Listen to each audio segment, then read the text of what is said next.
오늘은 드디어 마지막 시간에 대해서 함께 나누려고 합니다. 그럼 마지막은요, 왕의 나라 역설적인 승리라고 해서 19장부터 시작해서 24장까지의 마지막까지의 이야기를 해보려고 합니다.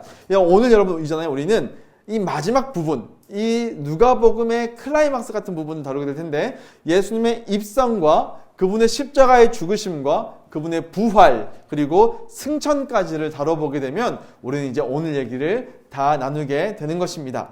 그래서 우리는요, 오늘 이 시간 처음 시작할 때는요, 왕의 개선식이라고 하는 내용들을 함께 살펴보려고 합니다. 여러분, 이 왕의 개선식이라고 하는 것들을 살펴볼 때, 이 개선식, 이게 왕이 이제 승리를 하고 그 나라를 얻는 내용들이 바로 개선식이죠. 근데 여러분에게 요 얘기를 좀 먼저 해보려고 합니다. 여러분, 이게 뭐냐면 HBO라고 하는 그 미국 방송사인데요. 그 방송사에서 미국 드라마 미드로 롬이라고 하는, 로마라고 하는 드라마를 만들었는데요. 너무 잘 만들었어요. 그래서 앞에 시즌 1은 가이우스 율리우스 카이사르라고 해서 처음으로 이제 독재권을 가지고 오는 그 황제에 대한 이야기고, 두 번째 거는 이제 그의 그의 후계자의 얘기. 그 얘기가 뭐냐면, 우리가 잘 아는 아우구스투스라고 하는, 아우구스투스의 내용을 다루고 있습니다. 그래서 이제 우리 성경 볼 때 아구스도, 예수님께서 이제 태어나실 때 아구스도라고 하는 게 바로 요 시즌 2에 나온 내용이고, 요게 앞에 있는 내용인데, 여러분 잘 아는 사람에 대한 이야기입니다. 이 율리우스 카이사르가요, 그 유명한 말들을 굉장히 많이 남겼거든요. 주사위는 던져졌다 라는 거든지, 아니면 루비콘강을 건넜다, 왔노라 보았노라 이겼노라, 이런 거, 또 브루투스 넘어져 이런 것도 다 이 사람이 했던 얘기인 거죠. 요 사람이요, 이제 주전 46년에 갈리아라고 하는 곳을 정복하고 그 개선식 하는 장면이 있거든요, 이 드라마에. 제가 그걸 좀 편집해서 가지고 왔어요. 그래서 개선식이 어떤 느낌이냐, 이 로마의 개선식이 어떤 느낌인지를 좀 먼저 살피고 가면 좋겠다는 생각이 듭니다. 한번 볼게요.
이제 전쟁에서 진 나라의 왕입니다.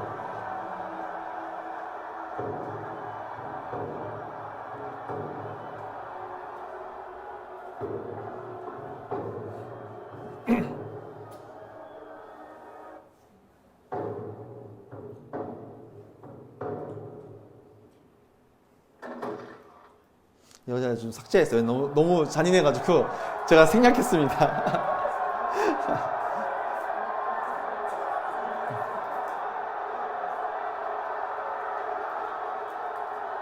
자, 이게 로마의 개선식 장면입니다. 실제 이렇게 했다고, 고증을 아주 잘했다라고 소문난 그 드라마인 거죠. 이 로마 개선식을 좀 먼저 살펴볼 필요가 있다는 생각이 들었습니다. 여러분, 아까 봤던 것처럼 얼굴에 빨간색을 묻히고 있지 않습니까? 위험찬 이 개선 장군의 모습인데요. 이날 하루는 신이 되는 거예요. 왠지 무슨 얘기냐면, 얼굴을 이렇게 빨갛게 칠하는 이유는 뭐냐면, 그 당시에 유피테르, 그러니까 제우스 신의 신상이 얼굴이 빨간색으로 칠해놨었습니다. 근데 그걸 따라한 거예요. 그래서 그 다음에 이 붉은색 토가를 입고 금색 월계관을 쓰고 있죠. 그리고 4마리의 군마가 모는 전차를 끌고 이렇게 오고 있는 거죠. 아, 얼마나 위험찬 모습이겠습니까? 마치 진짜 신이 현현한 것 같은 그 웅장한 모습으로 소리를 막 내면서 오고 있는 겁니다. 그럼 이곳에 올 때 이 개선식을 하려면요, 아무나 개선식을 할 수 있는 게 아닙니다. 조건이 있어요. 조건이 뭐냐면 승리를 해야 되는데 단일 전투, 그날 전투에서 5,000명 이상을 사살해야지만 개선식을 할 수 있습니다. 그리고 그냥 싸워서 이긴 게 아니고 로마의 영토를 확장했을 때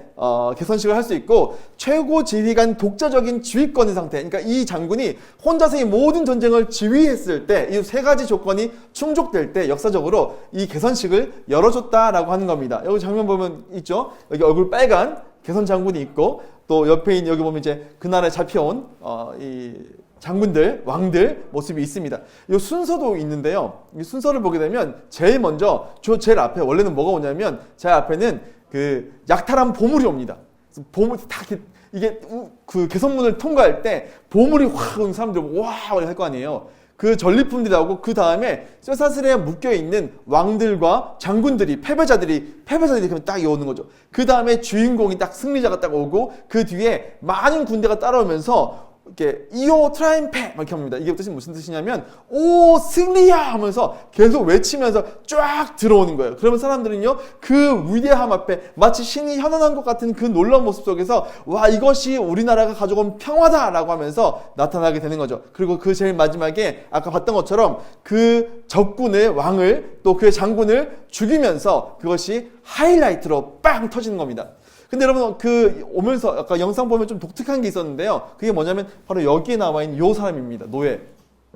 이 사람이 뭐라 그러냐면 이렇게 노예거든요. 그래서 뒤에서 이제 황금 월계관을 들고 계속 요 모든 개선식 가운데 기다가 계속 속삭여요. 메멘토 모리 이렇게 속삭이는 거예요. 그 뜻이 뭐냐면 야, 너도 죽는 거야. 죽음을 기억해라 라고 하는 겁니다. 그러니까 네가 지금 막 어깨 막 올라가고 네가 신이 된 것 같잖아. 근데 넌 겸손해야 돼. 너는 죽을 거야. 너도 좀 있으면 죽는 존재임을 기억해라 라고 하면서 너무 붕뜨지 않게 겸손하게 하기 위해서 계속해서 얘기하고 있는 거죠. 너도 인간이다 라고 하면서요. 이 장면들을 보게 되면요, 우리에게 생각하게 하는 것들이 참 많습니다. 많은 전쟁에서 이겨가지고 그들을 굴복시켜가지고 마치 신의 모습과 같이 딱 등장하면서요, 그 하이라이트가 그 적의 대장을 죽이면서 자기가 쫙 높아지는 마치 신이 된 것처럼 딱 손들고 그죠? 그렇게 하는 장면 속에서 뒤에서는 계속 근데 너도 사람이다. 이걸 계속 얘기해 주는 것들이 실제 로마의 이제 개선식이었다라고 하는 겁니다. 이 장면을 보고요. 저는 이게 굉장히 의도적이라고 생각하는데 이 장면을 보고 누가가 쓴 이 주님께서 예루살렘 성으로 입성하는 장면을 보면 굉장히 재밌습니다. 우리가 입성이라고 하면요. 우리 보통 생각할 때 호산나 이거 생각하잖아요. 왕의 왕께 영광을 이거 생각하는데 한번 이 장면을 좀 생각해보면서 보자고요. 자, 오늘 말씀을 보게 되면요. 예수님께서 요 안에 들어오시는데 그냥 들어오시는 게 아니고요.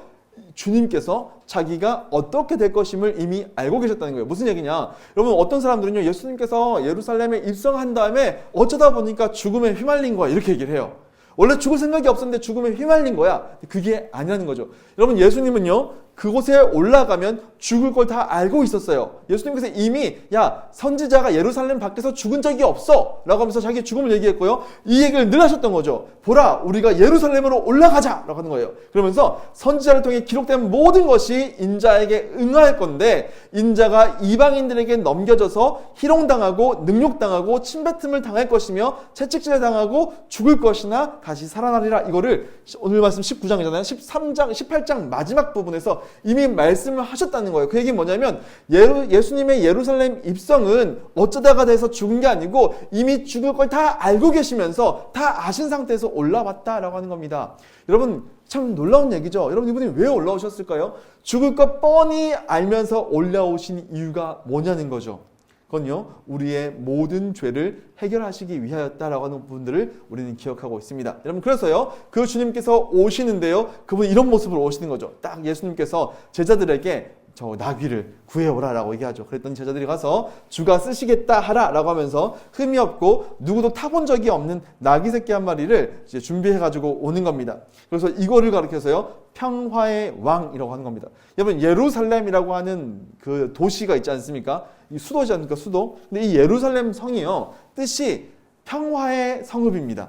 살렘이 우리 샬롬 안녕 샬롬 이거잖아요. 샬렘이랑 같은 어원이에요. 그래서 예루살렘은요 평화의 도시, 평화의 성읍이라고 되어 있는 겁니다. 근데 그 평화의 성읍에 바로 예수님께서 평화의 왕으로 입성하고 계신다라고 하는 거죠. 여러분 이게 왜 평화의 왕이냐고 했더니요 바로 이 나귀 때문에 그렇습니다. 이 나귀가 어떤 의미가 있냐면 스가랴서 9장 9절을 보게 되면 이런 내용이 있는 거죠. 한번 볼까요? 시온에 따라 크게 기뻐할지어다. 예루살렘에 따라 즐거이 부를지어다. 보라, 내 왕이 너에게 임하시나니. 왕이 오는데 그는 공의로우시며, 정의로우시다는 거죠. 구원을 베푸시며 겸손하여서 나귀를 타시나니. 나귀의 작은 것 곧 나귀 새끼라.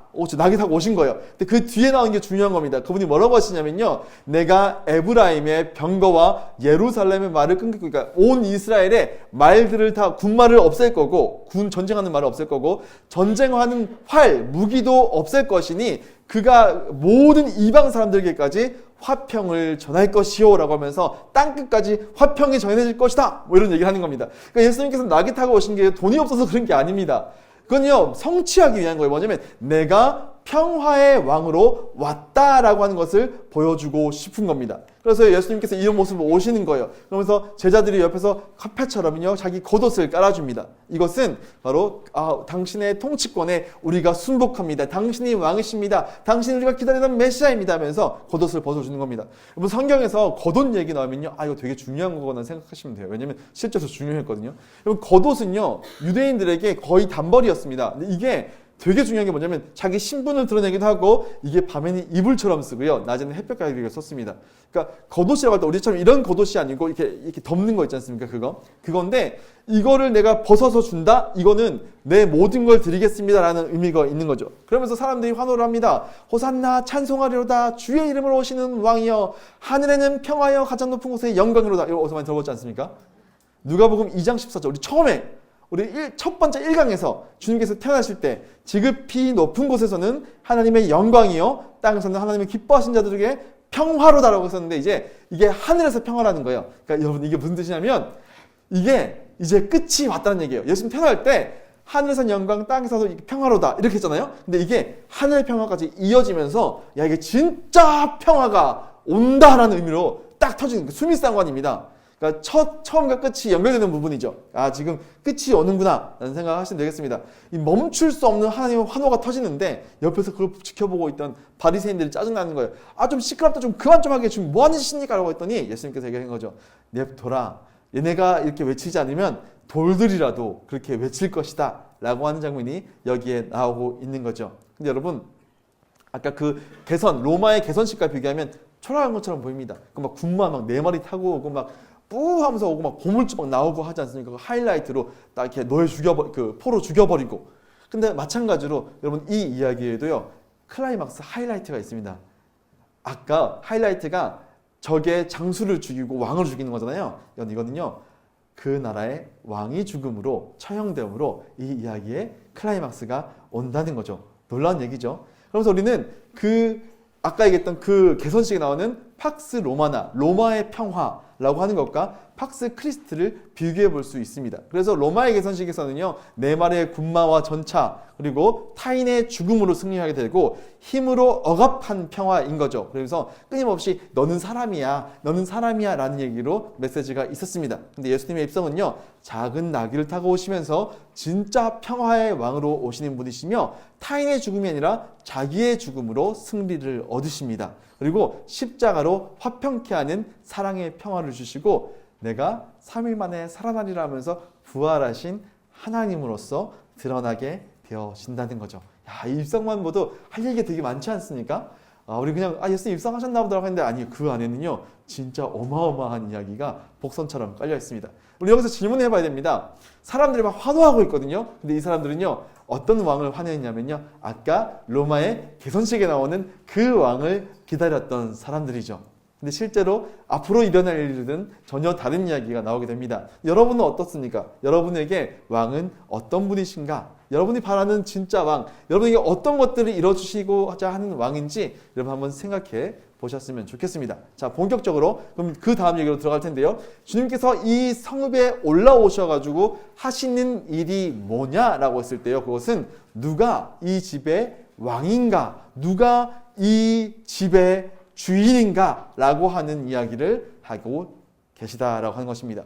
자, 첫 번째로 예수님께서 이렇게 예루살렘을 향해 가셨겠죠. 저 성읍으로 가시는데, 이 성읍에 올라오시면서 저 성을 딱 보시는데요, 우시는 거예요.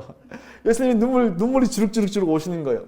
왜 오시냐라고 했더니요, 바로 예루살렘이 어떻게 될 것을 알고 계셨기 때문입니다. 그건 뭐냐면 그들이 심판을 받을 것이다 라고 하는 겁니다. 여러분, 이곳에 심판이 임하는데요, 돌 위에 돌 하나도 남지 않을 것이다 라고 얘기하고 있는 겁니다. 이런 말씀이 있는 거죠. 가까이 오서 성을 보시고 우시며 이르시되 너도 오늘 평화에 관한 일을 알았더라면 좋았을 뻔하였거니와. 이게 무슨 얘기냐면요, 아까 예수님께서 입성하셨어요. 그래서 평화의 도시에 평화의 왕으로 오신 겁니다. 그게 평화에 관한 일이에요. 근데 이 예루살렘이 원했던 왕은 어떤 왕이었다고요? 아까 폭력으로 이기는 개선 장군이었다고요. 그러니까 지금 예루살렘이 앞으로도 나오겠지만 예수님을 거부하죠. 그래서 그를 죽는 데까지 내어주는 거죠. 그래서요, 그들은 거부함으로써 어떻게 되냐면 보살핌을 받는 날을 알지 못함으로, 그를 거부하심으로 그는 돌 위에 돌 하나도 남지 않고 이 거룩한 성처럼 보이는 것이요, 다 무너지게 된다라고 하는 것입니다. 여러분, 실제로요, 이 메시아를, 평화의 왕이신 예수를 선택하지 않으므로 이들에게 어떤 일이 일어나냐면, 여러분, AD 70년에 완전히 폭삭망합니다. 여러분, 이게 어떻게 된 일이냐면, 여러분, 이게 로마의 티투스 장군이라고 하는 장군, 그러니까 로마 황제, 네로 아시죠? 네로 다음에 베스파니우스라고 하는 왕이 세워지거든요. 이 네로 다음에 이제 왕이 세워지지 않으니까 가장 강력한 장군이었던 베스파시우스라고 하는 그 왕, 이제 장군이 여기 이제 유대를 원래 공격하고 있었어요. 왜 공격했냐면, 이 자꾸 로마 총독이 빌라도 후에 그 총독이 세금을 걷는데 너무 많이 걷는 거예요. 우리가 지금 로마에 바칠 세금이 부족하다고 하니까, 여러분, 얼마를 걷었냐면 17달란트라는 거금을 성전에서 뜯어냈습니다. 성전 금고에서. 그러니까 유대인들이 막 폭발한 겁니다. 그래서 막 비웃으면서 가난한 총독을 위해서 우리가 구걸을 해야 되냐 하면서 막 연극처럼 막 퍼포먼스도 하고. 그러니까 로마가 자존심이 상해가지고 플로루스라고 하는 이 총독이 군대를 동원해가지고 예루살렘 시민들을 학살합니다.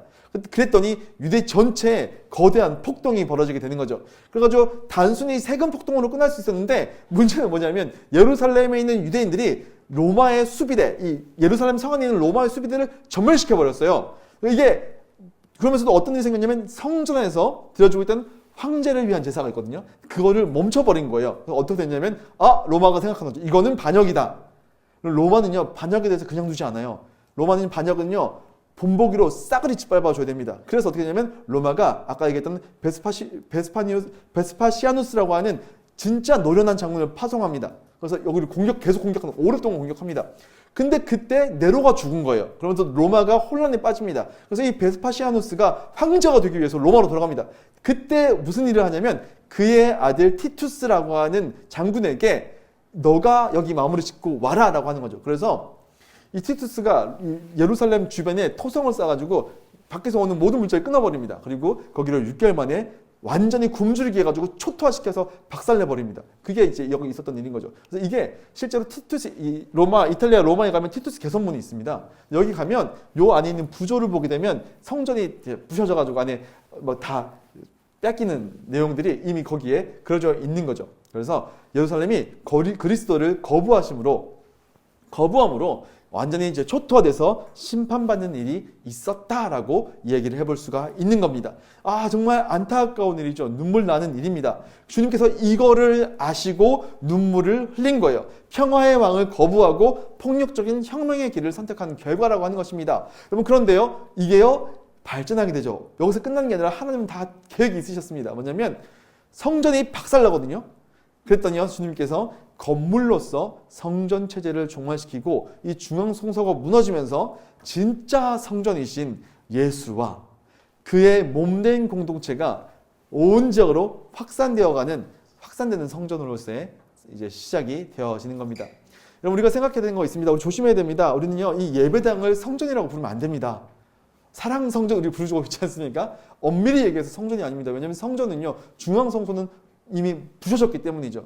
그럼 누가 성전 되시냐면요, 그 주님 예수님이 우리의 성전 되시고 그분의 몸된 우리가 그분의 성전이다라는 것을 우리는 기억해야 됩니다. 그래서요, 이렇게 진행되어진다는 거죠. 자, 이제 눈물 흘리시던 예수님께서 이제 성 안으로 들어오셨어요. 그래서 뭘 보셨냐면요, 성전으로 들어가시는 거예요. 성전을 들어가신다며요. 여기서는요, 으아 하면서 분노를 하십니다. 와 분노하시는 거예요. 왜 그러냐 했더니요, 여러분, 주님께서 이렇게 말씀하시는 거죠. 기록된 바 내 집은 기도하는 집이 되리라 하였거늘 너희는 강도의 소굴을 만들었도다 라고 이야기하고 있는 겁니다. 여러분, 여기가 지금 어디냐면요, 여기가 이방인의 뜰이라고 하는 곳입니다. 자 보세요. 이게 어디 나오냐면 이사야서에 나오는 거예요. 여기 이렇게 되는 거죠. 이 성전에 대해서 얘기하면서 이렇게 얘기합니다. 또 여호와와 연합하여 그를 섬기며 여호와의 이름을 사랑하며 그의 종되며 안식일을 지켜 더럽히지 아니하는 나의 언약을 굳게 지키는 이방인마다 곧 그들을 나의 성산으로 예루살렘으로 인도하여 기도하는 내 집의 성전에서 그들을 기쁘게 할 것이며 그들의 번제와 희생을 나의 제단에서 기꺼이 받게 되리니 내 집은 만민이 기도하는 집이라 일컬음을 될 것임이라. 이게 여기서 나오는 거예요. 여러분, 이 만민이 기도하는 집이라고 하는 표현은요, 무슨 뜻이냐면 이방인들이 성전으로 몰려와서 하나님의 백성이 될 것이다 라는 얘기를 하는 거죠. 그 얘기를 한 거예요. 근데 어떻게 되냐면요, 여러분 아까 봤던 것처럼 여기가 이제 성전이거든요. 여기가 여인의 뜰, 여기가 어디냐면 여기가 이방인의 뜰입니다. 근데 여기 이방인 뜰을요 어떻게 했냐면 이 제사장들이, 대제사장, 우리 지난번에 첫 번째 강의 때 그 배경 배우면서 안나스라고 하는 이제 대제사장이 헤롯한테 잘 보여가지고 이렇게 선출됐다라는 얘기 했지 않습니까? 근데 그 사람이요 아마 뇌물을 많이 먹였을 거예요. 그러니까 이걸 뽑아내니까 어떻게 하냐면 여기를 전부 다 여기 환전소와 재물을 파는 것으로 바꿔놓는 겁니다. 그러니까 저기가 전부 다 장사치로 꽉 찬 거예요. 그러니까 이방인들의 뜰에 그들이 와서 기도하거나 아니면 제사드리러 올 수 있을까요? 못 온다는 거예요. 물리적으로 막힌 거예요. 그러니까 주님께서 이걸 보시면서요, 그 주님의 뜻에 이런 이사야서 말씀이 구약에 이미 있음에도 불구하고 그 대제사장이라고 하는 놈들이 여기 다 막아가지고 물리적으로 막아놓고 자기들만 잘 먹고 잘 살겠다고 자기의 욕심으로 이걸 가득 채워놓은 겁니다. 그러니까 주님께서 이걸 보시면서요 분노하시는 겁니다. 그래서 여기서는 강도의 소굴로 만들었도다라고 되어 있는 겁니다. 그죠? 여러분, 강도의 소굴이 어떤 뜻이냐면 이건 예레미야서에 나오는 겁니다. 뭐냐면 너희가 알지 못하는 다른 신들, 이스라엘 너희가 다른 신들을 따르면서 내 이름으로 일컬음을 받는 이 집 성전에 들어와서 내 앞에 서서 말하기를 우리가 구원을 얻었나이다. 이렇게 얘기한다는 거예요. 너희가 가증한 일을 하는데, 역겨운 일을 하는데, 내가 진짜 싫어하는 일을 하는데 내 이름으로 일컬음을 받는 이 성전에서 이 너희 눈에는 도둑의 소굴로 보이느냐라고 얘기하신다는 거예요. 여러분, 도둑의 소굴이 뭐냐 뜻이냐면요, 이건 거죠. 여기가 도둑들이 다 들어가가지고 자기가 다 차지하고 있는 거예요. 왜 그러냐면 이런 뜻이, 이게 무슨 뜻이냐면 사실 여기는요 전부 다 탐심을 가득한 곳이죠. 도둑질하고 내 안에 어떤 그런 것들을 채우기 위해서 가득 채워진 곳인데, 그러면서 하는 얘기가 뭐냐면 나는 성전에 있으니까 괜찮아 라고 얘기했다는 거예요. 나는 구원받았어. 왜냐면 난 성전에 있으니까. 여러분, 이스라엘 백성들이 끊임없이 얘기하는 게 우리에게 성전이 있다. 우리에게 성전이 있다. 성전이 있으니까 괜찮아. 이 얘기를 지금까지 계속 해왔다고요. 근데 주님께서 보시기에는요, 너희는 나쁜 놈들이야 라고 얘기하는 겁니다. 왜? 너희는 막아놓고서는 그 안에 있는 모든 너희를 높이고 너희의 부를 채우는 것들로 안나스의 시장 우리 첫 번째 시간에 배웠지 않습니까? 안나스의 시장을 만들어 놓고 지금 너희가 괜찮다라고 얘기하고 이방인들이 들어오는 걸 막고 있느냐라고 하면서 막 분노하시는 거예요, 지금. 괜히 분노하시는 게 아닙니다. 그래서 엄청 분노하고 계신 거죠. 그러면서 어떻게 하십니까? 이거를 다 엎어버리시는 거죠. 여러분, 청절 사건 여기서 나오는 거예요. 이걸 다 쓸어버리십니다. 다 쓸어버리시는 거죠. 여러분, 여기서 이제 그분께서 이 옷을 다 쓸어버리신 다음에 이것을 뭘로 채우시느냐? 이것을 다 이렇게 쓸어버리신 거예요. 그 다음에 여기를 뭘로 채우시냐면요, 주님께서 오셔서 말씀을 가르치셨다라고 되어 있는 겁니다. 말씀으로 채우신 거예요. 여러분, 여기가요 온통 시장통이고 온통 욕망이 들끓는 안나스의 시장이었습니다. 근데 주님께서 이걸 다 채워버리고 여기서 뭘 채우시냐면 주님께서 말씀을 채우시는 거죠. 여러분, 저는 이게 굉장히 놀랍습니다. 왜냐하면 하나님이 성전으로 돌아오셨어요.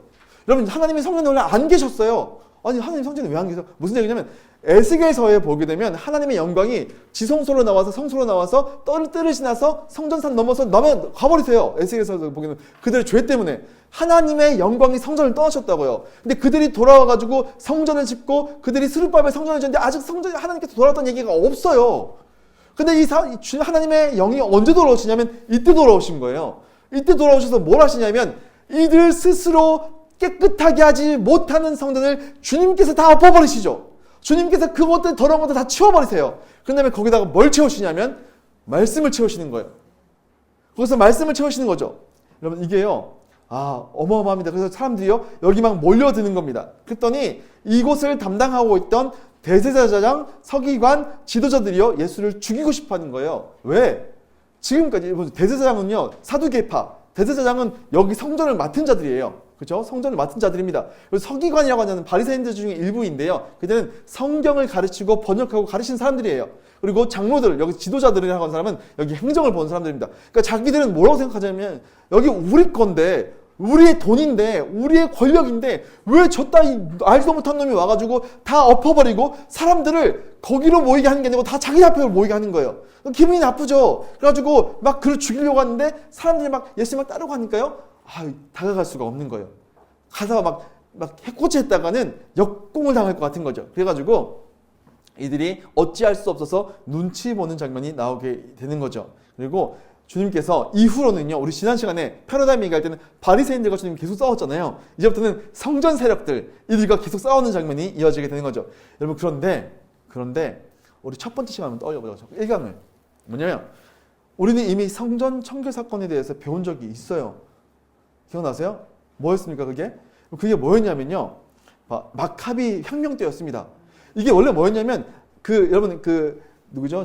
알렉산더 대왕의 그 4명의 자기 후계자들, 안티오코스, 셀레우코스 왕조의 그 작은 뿔 기억나세요? 안티오코스 4세 에피파네스. 와가지고 이 사람이 여기를 지배하면서 성전에다가 재단 위에다가 제우스 신상 세우고, 그죠? 돼지로 부정한 돼지로 제사 드리고, 자기를 신격해가지고, 나를 믿어라 했던 가지고, 마카비라고 하는, 마따디아의 아들 마카비가 와가지고, 다 전투하고 그런 다음에 여기를 다시 회복시킨 다음에 성전을 다시 회복시키면서 청결하게 한 다음에 그걸 뭐라고 그러냐면, 수전절이라고 불렀습니다. 하누카. 기억나시죠?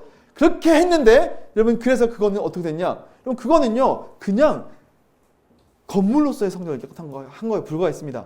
그들이 볼 때 우리의 신앙을 지키겠다라고 했지만 안 된 거예요. 칼과 폭력적인 혁명으로 거기를 깨끗하게 하려고 했습니다. 번제단을 깨끗하게 하려고 했어요. 근데 건물로서의 예루살렘 성전만 곧 무너져버릴 이것만 깨끗하게 한 거지 실제로는 아무것도 아니었다는 겁니다. 민족적인 해방의 열광만 있었을 뿐이죠. 근데 그 후에 예수님께서 오셔서 하신 일이 뭐냐면 청결 대상이 있잖아요. 에피파네스가 아닙니다. 인간 내부에 있는 부패, 그 탐심의 욕망, 이런 것들을 엎어버리시는 거죠. 그럼 뭘로 채우시냐면요. 뭘로 깨끗하게 하시냐면 하나님의 말씀입니다. 여러분 꼭 기억하셔야 돼요.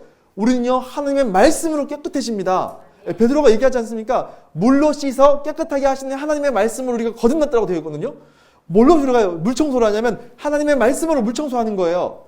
말씀이 너무 중요해요. 제가 너무 강조하고 싶습니다. 여러분 말씀을 가까이 하십시오. 그게 여러분들을 깨끗하게 하는 거예요. 여러분 아까 제가 얘기했죠. 우리의 성전이 뭐냐고요? 이 성전이 이제 무너질 거예요. 그럼 성전이 뭐예요? 우리 마음이, 주님을 모시고 있는 우리 마음이 성전이잖아요. 이거 뭘로 깨끗하게 하겠냐고요? 말씀으로 깨끗하게 한다고요. 주님께서 오셔서 말씀으로 우리를 마음을 씻어내셔야지 우리 마음이 주 앞에서 거룩해진다고요.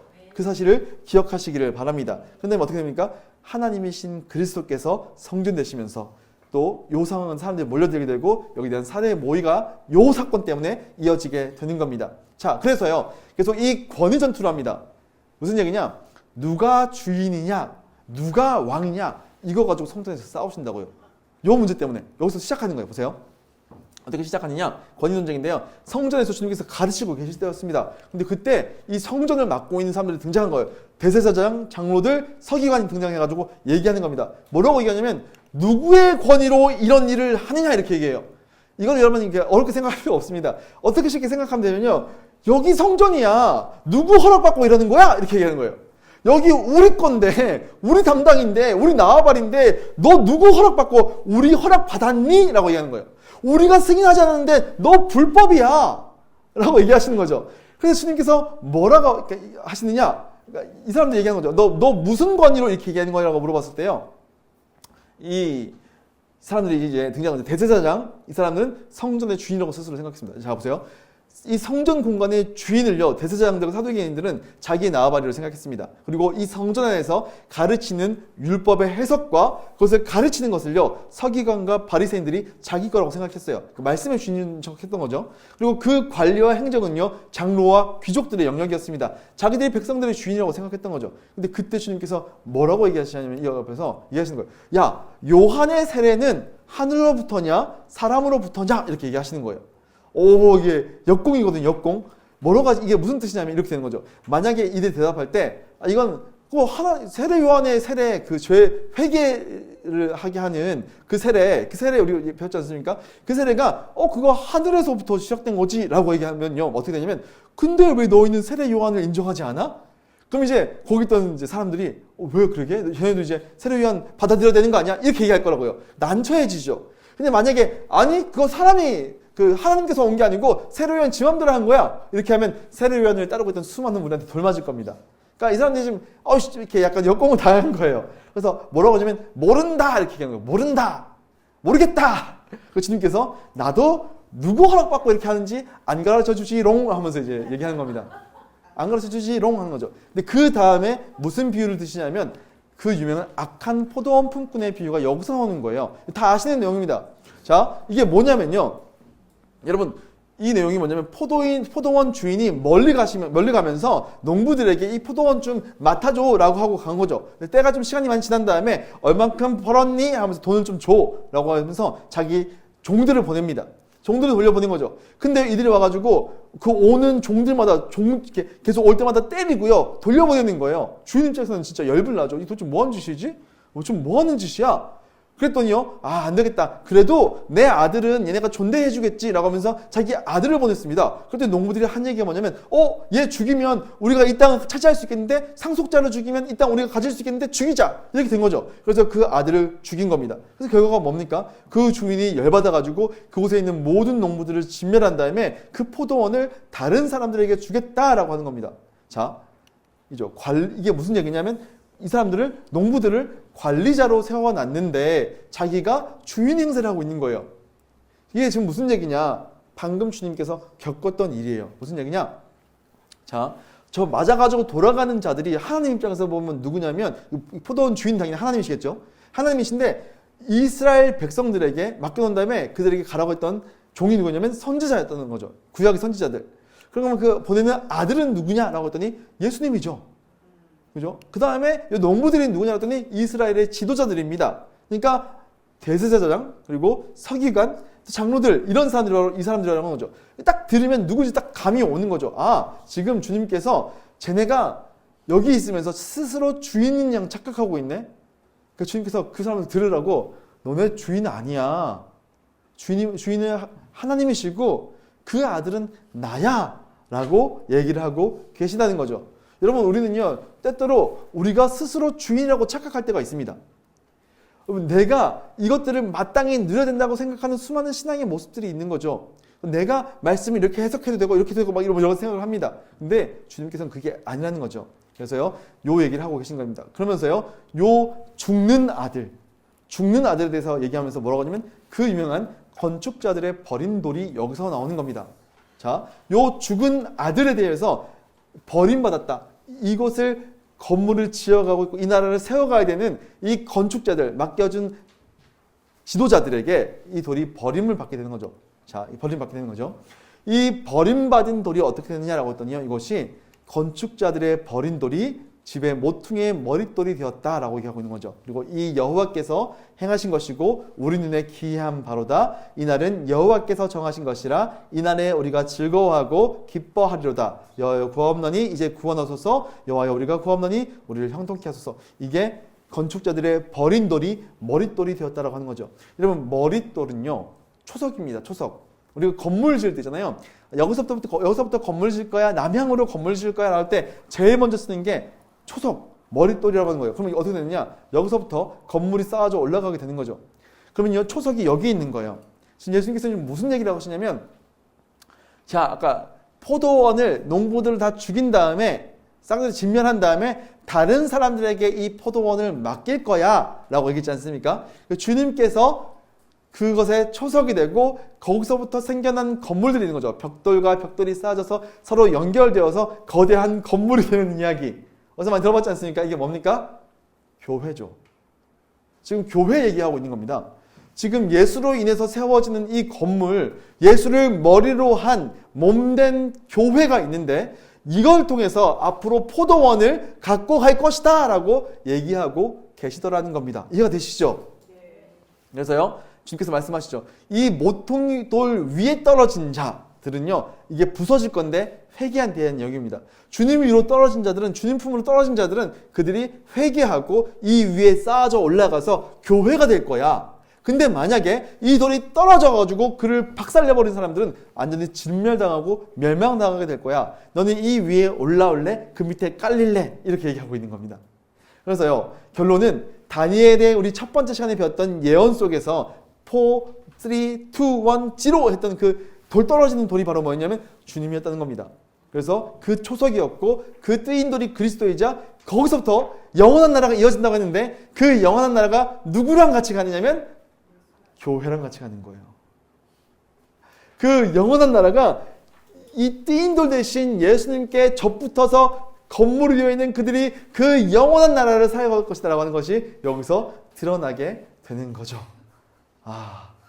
자, 여기서 이어서 그랬더니요, 이 다음에 어떤 자가 나타나면 이 얘기를 듣고 짜증나는 거죠. 포도원과 농부 비유, 모퉁이 돌의 돌 얘기를 듣고 딱 와가지고요, 막 예수님 잡아 죽이려고 한 거예요. 잡아 죽이려고 했는데 백성들이 옆에서 막 째려보고 있으니까 이거 못하겠는 거예요. 그래서 어떤 수를 쓰냐면 합법적인 루트를 쓰려고 합니다. 그게 뭐였냐면 이거죠. 뭐냐면, 자, 가이사에게 세금 냄 안 냄? 라고 물어보는 거예요. 여러분, 이게 무슨 뜻이냐면 선생님이 그러니까 엄청 막 감언이설합니다. 선생님이야, 우리가 아노니 당신은 모든 진리로 하나님의 뭐 이렇게 진리를 가르치십니다. 대단하신 분이십니다. 라고 막 띄워줘요. 갑자기 어깨뽕 올려주는 거죠. 그 다음에 한 얘기가 뭐냐면, 우리가 가이사에게, 로마 황제에게 세를 바치는 게 옳습니까? 옳지 않습니까? 라고 물어보는 거죠. 이게 문제죠. 만약에 여기서 이런 거죠. 낸다라고 했을 때는 어떻게 되냐면요, 낸다라고 했을 때 유대인들에게, 옆에 있는 주인들에게 이렇게 느껴지는 거죠. 이분이 메시아로 왔는데, 우리나라를 로마에서 구원해낼 자로 왔는데 로마에다가 세금을 내야 된다고? 그러면 독립을 추구하지 않는 가짜 메시아네? 그러면 이제 어떻게 돌봐서 죽는 거예요. 그죠? 유대인들에게. 근데 만약에 안 내는 거야 라고 얘기하면 어떻게 되냐면, 얘보래요. 로마 황제님 얘보래요. 얘요, 지금 황제를 인정하지 않는 거예요. 반역하는 거예요. 얘 잡아 죽여야 됩니다. 무리의 반역을 주도하는 무리의 수괴입니다. 이렇게 얘기하는 거예요. 함정카드죠, 함정카드. 지금 이제 큰일 난 겁니다. 그랬더니요, 주님께서 뭐라고 하시냐면요, 야, 가이사의 것은 가이사에게, 하나님의 것은 하나님에게, 이렇게 얘기하는 거예요. 자, 이게 무슨 얘기냐? 자, 이 동전을 봤더니 거기 누구 얼굴이 쓰냐면 여기에 티베리우스가 쓰는 거예요. 티베리우스가 딱 있는 거죠. 티베리우스의 얼굴이 있네? 야, 그럼 누구 거야 이거는? 라고 했더니 사람들이, 누구예요? 그러니까 이거 가이사 티베리우스죠? 그러면 이거는 가이사한테 주면 돼. 라고 얘기하는 겁니다. 그러면 가이사의 것은 가이사한테 주는 거예요. 그죠? 근데 하나님의 것은 하나님에게 주면 돼. 라고 얘기하고 있는 겁니다. 자, 보세요. 근데 아까 가이사의 형상이 있네? 이거 누구 거? 라고 했더니 그거 가이사 거죠. 이거 하나님 건데? 하나님은 뭐지? 하나님의 형상이네? 이렇게 얘기하는 거예요. 자, 가이사의 형상과 하나님의 형상이 있습니다. 하나님의 형상 뭐예요? 창세기에 나오는 하나님의 형상 뭐죠? 우리가 우리의 모습과 형상대로 사람을 창조하자 하시고 라고 되는 거죠. 그 지금 무슨 얘기냐면, 야, 이 동전은 이 모든 재반 시설들 다스리고 나라를 운영하는 거, 요 땅에 있는 나라 운영하는 거, 그거 가이사 거지. 근데 사람은 누구 거야? 하나님 거야. 이 얘기하고 있는 거예요. 놀랍지 않습니까? 그래서 하나님 거야 라고 하는 거죠. 그러면서 이게 뭐냐면요, 여러분, 이중 정체성입니다. 이게 무슨 얘기냐? 이 꿈에도 잊혀지지 않는 그림 한번 보자고요. 여러분, 우리가요, 두 가지 나라가 동시에 가고 있는 거예요.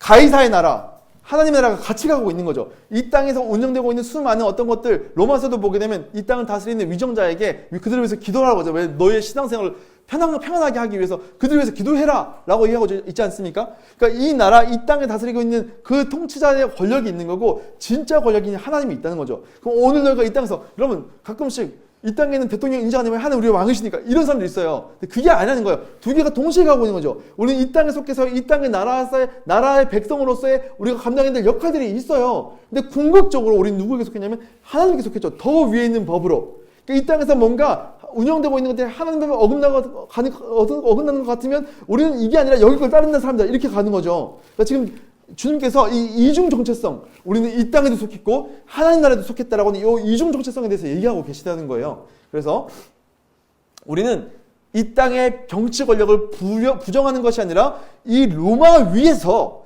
하나님 나라를 살아내는, 세상과 다른 방식으로 이 땅에서 살아내는 하나님 나라의 백성으로 살아가는 이중 정체성을 가진 자들이다 라고 이야기를 할 수 있다는 겁니다. 우리가 주님께서 우리가 어떤 상태냐고 하시는지 아시겠죠? 그래서 주님께서 아까 첫 번째 거, 자, 첫 번째 거, 성전이 누구 거냐라고 했더니요, 성전은 내 거다라고 얘기하셨죠. 집 주인이 누구냐고 했더니 이렇게 세례요한이 누구한테 왔냐, 너 누구한테 허락받고 성전에서 이러고 있냐고 했더니 주님이 내가 허락 왜 받아? 라고 하면서 내가 주인이라고 얘기한 거고, 여기서는요, 이 나라 누구 거게요? 라고 질문했는데, 야, 온 천하 만민이 내 거야 라고 얘기하고 계신 거예요. 그죠? 그 다음에 이제 뭐라고 하냐면, 하나님 나라 권위에 대해서 얘기하는데, 이 사두개파도 또 함정 카드를 씁니다. 뭐냐면, 여러분 사두개파의 사람들은요, 기본적으로 첫 번째 시간에 얘기했겠지만, 기본적으로 천국 안 믿어요. 부활 안 믿어요. 아주 그 모세 오경에 있는 천국관에 머물러 있습니다. 여러분, 이 머물러 있다는 얘기가 뭐냐면, 성경을 보게 되면, 하나님 나라, 천국에 대한 개념, 하나님 나라에 대한 개념이 점점 발전해 와요. 이거를 보통 신학적인 용어로 뭐냐면 계시의 발전사, 단계적 발전사라고 부릅니다. 그러니까 계시가 처음부터 다 드러나는 게 아니고 점점 구체적으로 드러나게 되는 거죠. 그러니까 하나님이 창조한 온 세상 사람들에서 아브라함 자손부터 시작해서 예수까지 오면 쫙 좁혀지잖아요. 이것처럼 점점 구체적으로 하나님 나라가 드러나게 되는데, 사두개파 사람들은요, 모세오경에서 머물러 있어요. 그러니까 죽으면 천국도 아니고 스올로 간다. 그러니까 지옥으로 간다. 다 지옥으로 간다. 라고 생각하고 있는 거고요. 천사 없어. 왜 모세오경에 천사 안 나오잖아. 천사 없어. 부활 없어. 다 없다고 하는 사람들이죠. 이 사람들은 그래서 바리새인들과 맨날 싸웠던 거예요. 바리새인들은 그게 있다고 생각했거든요. 바리새인들은 천국이 없으면 안 돼요. 왜냐하면 자기가 율법에서 엄청 희생하니까 나중에 보상이 있어야 된다는 생각에서 천국을 믿거든요. 근데 이 상황 속에서 사두개파가 와가지고 어려운 질문을 한다는 거예요. 뭐냐면 이 사람들이요, 우리에게는 형사취수 제도가 있지 않습니까? 아시죠? 창세기도 보면 나오지 않습니까? 그죠? 유다의 아들들이 죽고 다말, 그의 며느리 다말과의 사건이 형사취수 제도이지 않습니까? 그러니까 형이 죽었는데 애를 못 가지고 죽었어. 그 대가 끊기게 생겼네. 동생이랑 같이 애를 가지고 결혼해서 애를 가지고 형의 이름으로 있고 막 이런 거 나오잖아요. 그 얘기하고 있는 겁니다. 아니, 아주 극단적인 예를 들죠. 7명의 형제가 있었는데 첫째가 애를 못 가지고 죽어서 이 여자가 둘째랑 결혼했고, 둘째도 애를 못 가지고 죽고, 셋째, 넷째, 다섯째, 일곱째까지 갔어. 근데 결국에 이 사람이 죽었는데, 만약에 진짜 부활이 있다고 생각해 봅시다. 부활이 있으면 이 여자는 부활 때에 누구 아니입니까? 라고 물어보는 거죠. 부활 때 누구 아니입니까? 라고 물어보는 거예요. 그러니까 자기들이 갖고 있는 하나님 나라의 지식을 총동해가지고, 당신 얘기해 보세요. 이 사람은 근데 부활해가지고 누구 아내가 되겠습니까? 라고 물어보는 거죠. 자, 여러분들은 뭐라고 대답해 주겠습니까? 이거 어렵네. 이거 어떡하지? 그죠? 이거 어렵네요. 근데 주님께서 뭐라고 하시냐면, 야, 부활 때는 결혼이 없어! 라고 얘기하신다는 거예요. 자, 이게 무슨 얘기냐? 여러분 있잖아요. 주님께서 이들이 모르고 있는 이 더 큰 하나님 나라에서 얘기하고 있거든요. 이거 뭐냐? 여러분, 구약 성경에 나오는 결혼제도를 한번 생각해 보자고요. 결혼제도. 여러분, 결혼제도가 뭐냐면요, 그 남자와 여자가 그 부모를 떠나서 둘이 한 몸을 이룰지니라 이지 않습니까? 이 둘이 한 몸을 이룬다라고 하는 건요, 제가 경험해 보니까 뭘 느끼게 하냐면요, 하나님을 느끼게 해요. 무슨 얘기냐? 여러분, 하나님이요, 그분은 사랑이시죠. 하나님은 사랑이세요. 하나님이 사랑이기 위해서, 요한일서의 그 말이 true, 사실이 되려면 뭐가 되냐면, 하나님이 사랑이려면 그분은 필연적으로 사랑하는 대상이 필요해요. 그렇죠? 사랑의 대상이 필요한 거죠. 사랑의 대상이 필요한데, 하나님이 세상을 창조하기 전부터 계셨다면서요. 그러면 세상을 창조하기 전에, 사람을 사랑하기 전에 필연적으로 사랑할 대상이 필요합니다. 누굴 사랑했을까요? 아무것도 없을 때? 하나님은 하나님끼리 사랑했어요. 자, 하나님이 성부와 성자가 사랑했고, 성부가 성령을 사랑한 거예요. 자, 너무 사랑하는 거예요. 그러면 어떻게 돼요? 삼위일체가 되는 거죠. 세 분인데 한 분이 됐어요. 그죠? 근데 둘이 한 몸을 이룰지니라. 무슨 얘기냐? 둘이 너무 사랑해가지고 결혼해서 한 몸이 되면요, 하나님께서 서로 너무 사랑하시는 걸 느끼게 해주는 거예요. 우리가 이렇게 결혼이라는 제도를 왜 주셨냐면요, 하나님을 느끼라고 주신 거예요. 제가 너무 안타깝죠. 우리 교회 고주명 전사님과 박설빈 전사님 결혼을 못했어요. 여러분, 제가 너무 안타깝죠. 저는요, 이렇게 강남에 올라가지고 하나님에 대한 사랑을 얘기할 때 막 가슴이 터질 것 같은 거죠. 저희 안에는 생각하면요, 하나님께 사랑만 느껴지는데 고주명 전사님과 박설빈 전사님 거짓말이에요. 근데 여러분 필연적으로 뭐가 필요하냐면 보세요. 남자와 여자가 결혼한 거예요. 그러면 이게 어떻게 되냐면 필연적으로 또 다른 사랑하는 존재를 찾고 싶어져요. 제가 결혼한 다음에 저희 아내랑 저는요 암묵적으로 하나님께 기도하진 않았지만 우리 3년은 그냥 지내다가 3년째 때 아이 가지자 이렇게 얘기하는데 둘이 너무 사랑하니까 있잖아요. 2년차째 다 채워지는 것도 2년차 때 우리 아이 가질까? 왜냐면 너무 사랑하니까 그 사랑에 닮은 모습의 자녀를 갖고 싶은 거예요. 이게 필연적인 거죠. 하나님께서 우리를 창조하신 이유가 여기에 있어요. 천지창조를 보게 되면 아이 방을 만들고 아이가 필요한 것도 채워놓은 다음에 아이를 낳고 거기다 집어넣는 건 똑같아요. 6일 동안 창조가. 공간 만들고 내용을 만들고 사람을 창조해서 집어넣죠. 똑같아요. 그러니까 무슨 얘기를 하시면 결혼은요. 하나님의 그 백성들과의 사랑에 대한 예표예요. 자, 무슨 얘기냐? 하나님과 서로가 하나님께 너무 사랑하는 것과 그 하나님이 이스라엘 백성들을 너무 사랑하는 것을 느끼게 해주고 싶어서 하나님이 예표로 주신 게 결혼이라고 하는 것이라고요. 그죠? 근데 만약에 부활이 됐어요. 예수님 다시 재림하셨어요. 그럼 우리는 그분과 얼굴을 맞대어서 알다 그랬어요. 그럼 뭐냐면 완전히 아는 거예요. 지금처럼 우리가 불완전하게 아는 게 아니고 그분을 정말로 완전히 알게 돼요. 그러면요 그분을 사랑하게 되는 거죠. 그러면 그보다 더 사랑할 만한 존재가 필요할까요? 안 필요할까요? 필요 없어요. 우리 부활 때 안타까 무슨 남편을 못 알아보고 남편과 같이 안 사나요? 여러분 그거보다 더 큰 그 사랑도 있죠. 근데 그보다 훨씬 더 큰 하나님과의 사랑과 완전히 왜 그거는 모델하우스였어요. 앞에 우리 결혼은 하나님과의 사랑을 느끼기 전에 모델하우스였다고요. 더 큰 사랑으로 완전한 사랑하게 되죠. 그러니까요 영원한 사랑을 경험하게 되는 겁니다. 그리고 자식도요 낳을 필요가 없습니다. 왜요? 우리는 안 죽으니까. 우리가 자손을 만들려고 하는 이유가 뭡니까? 내가 죽을 것 같으니까 자손을 만드는 거예요. 그게 필요 없어지게 되는 거죠. 그래서요, 주님을 온전히 알기에 다른 사랑이 필요 없어지는 거고, 하나님과의 그 언약 관계 속에서 죽음을 넘어 영원한 생명 속에 거하고 있기 때문에, 그 기쁨 속에 거하고 있기 때문에 다른 자식을 낳을 필요가 없는 거죠. 그래서요, 천국에는 결혼이 없다라고 얘기하시는 거예요. 부활 때는 결혼이 없다라는 거죠. 와, 이 지식이 어마어마하죠. 이 사두개인은 여기 안에 성전 안에 있으면서 결코 느낄 수 없었던, 알 수 없었던 그 하나님 나라를 아는 그 나라의 주인만이 알 수 있는 얘기를 지금 하고 계신 거예요. 별로 감동이 없으시네. 저는 이거 보면서 우와 진짜 어마어마하다라고, 어마어마하다, 어마어마해 막 이렇게 했었거든요.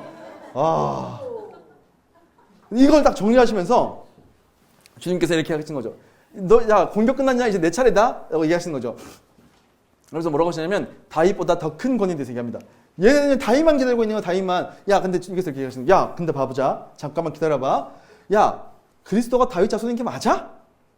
다윗의 맞죠. 다윗의 씨로 오신다고 했으니까 다윗의 왕권을 이어간다고 했잖아요. 그렇지 그렇긴 하지. 근데 봐라. 다윗이 뭐라고 얘기하냐. 다윗이 시편에서 기도하는데 이렇게 기도하잖아. 시편에서 다윗이 친히 말하였을 때 주께서 내 주께 이르시되 내가 내 원수를 내 발등상으로 삼을 때까지 내 우편에 앉아 있으라. 여기서 내 주께서 내 주께서 이게 무슨 얘기입니까? 성부 하나님께서 성자 하나님께 하신 얘기인 거죠. 근데 그분이 오실 메시아였던 거고 그리스도인 거예요. 그러니까 사람한테 물어보는 거야. 이거 시를 보면 그리스도가 다윗보다 더 먼저 있었는가 이렇게 얘기할 수 있는 거 아니야? 라고 얘기하는 거죠. 그러면서 내가 그다. 내가 다윗보다 먼저 있었고 다윗의 후손으로 오시는 하나님인 동시에 사람이신 내가 그 메시아다 라고 하면서 내가 다윗보다 더 큰 자다 라고 얘기하시는 거에 나오고 있는 겁니다. 그래서 너희가 가지고 있는 그 생각 한계를 뛰어넘어서 나는 다윗보다 먼저 있었다. 나는 참 하나님이자 참 사람이다 라고 하면서 그 사람에게 진짜 지혜를 알려주시는 거죠. 근데 이랬더니요 항상 누가 이래요. 다 설명한 다음에 진짜야. for example 하면서 예를 들어주는 거죠. 그러면서 뭐라고 하냐면 이 권위가 오용되었던 사례에 대해서 얘기합니다. 주님께서 얘기하시는 거죠. 서기관들의 오용입니다. 뭐냐면 지가 율법의 주인인지 알고 있네. 이 얘기하시는 거예요. 주님께서. 자, 서기관들의 권위가 어디서 나오냐면요. 서기관들은요. 율법을 전문적으로 아는 것에서 나오죠. 그래서 긴 옷을 입고 자기가 시장에서 문안 받는 거 좋아하고 자기가 어디 자리 가면 높은 자리에 앉는 걸 선호합니다. 왜냐하면 나는 율법을 잘 아니까 난 너보다 율법을 잘하는 게 여기서 권위가 발생하는 거죠. 하나님이 안 그랬는데 성경 보니까 안 그렇던데 뭐 이렇게 항상 얘기하는 거죠. 그 사람들이 이렇게 되는 거예요. 근데 그게 얘네가 웃긴 뭐냐면 율법을 알면서도 그걸 누구를 위해서 써요? 지를 위해서 쓰는 거예요. 지가 주인 된 거예요. 그러니까 주님께서 얘기하시죠. 아는 놈이 그래? 옛날에 그죠? 그래? 그걸 아는 놈이 그래? 이렇게 하시는 거예요. 그거 아니까 너는 더 크게 혼나야겠다. 라면서 율법에 오용하고 있는 지가 율법의 주인인지 아는 서기관들을 쳐버리십니다. 그럼 그 다음에 우리가 참 많이 오해하는 본문이 나옵니다. 우리 이 본문 아시죠? 두 랩돈, 과부의 두 랩돈 얘기가 나옵니다. 우리는 이거 보면서 엄청 위로를 받습니다. 왜요? 나도 헌금 많이 하고 싶은데 저 사람은 돈이 많아서 11조도 막 1,000만 원씩 하고 부럽다. 나도 주님께 많이 올려드리고 싶은데 난 오늘 1,000원밖에 못하네? 이렇게 얘기하죠. 근데 주님께서 이 말씀 하시는 거예요.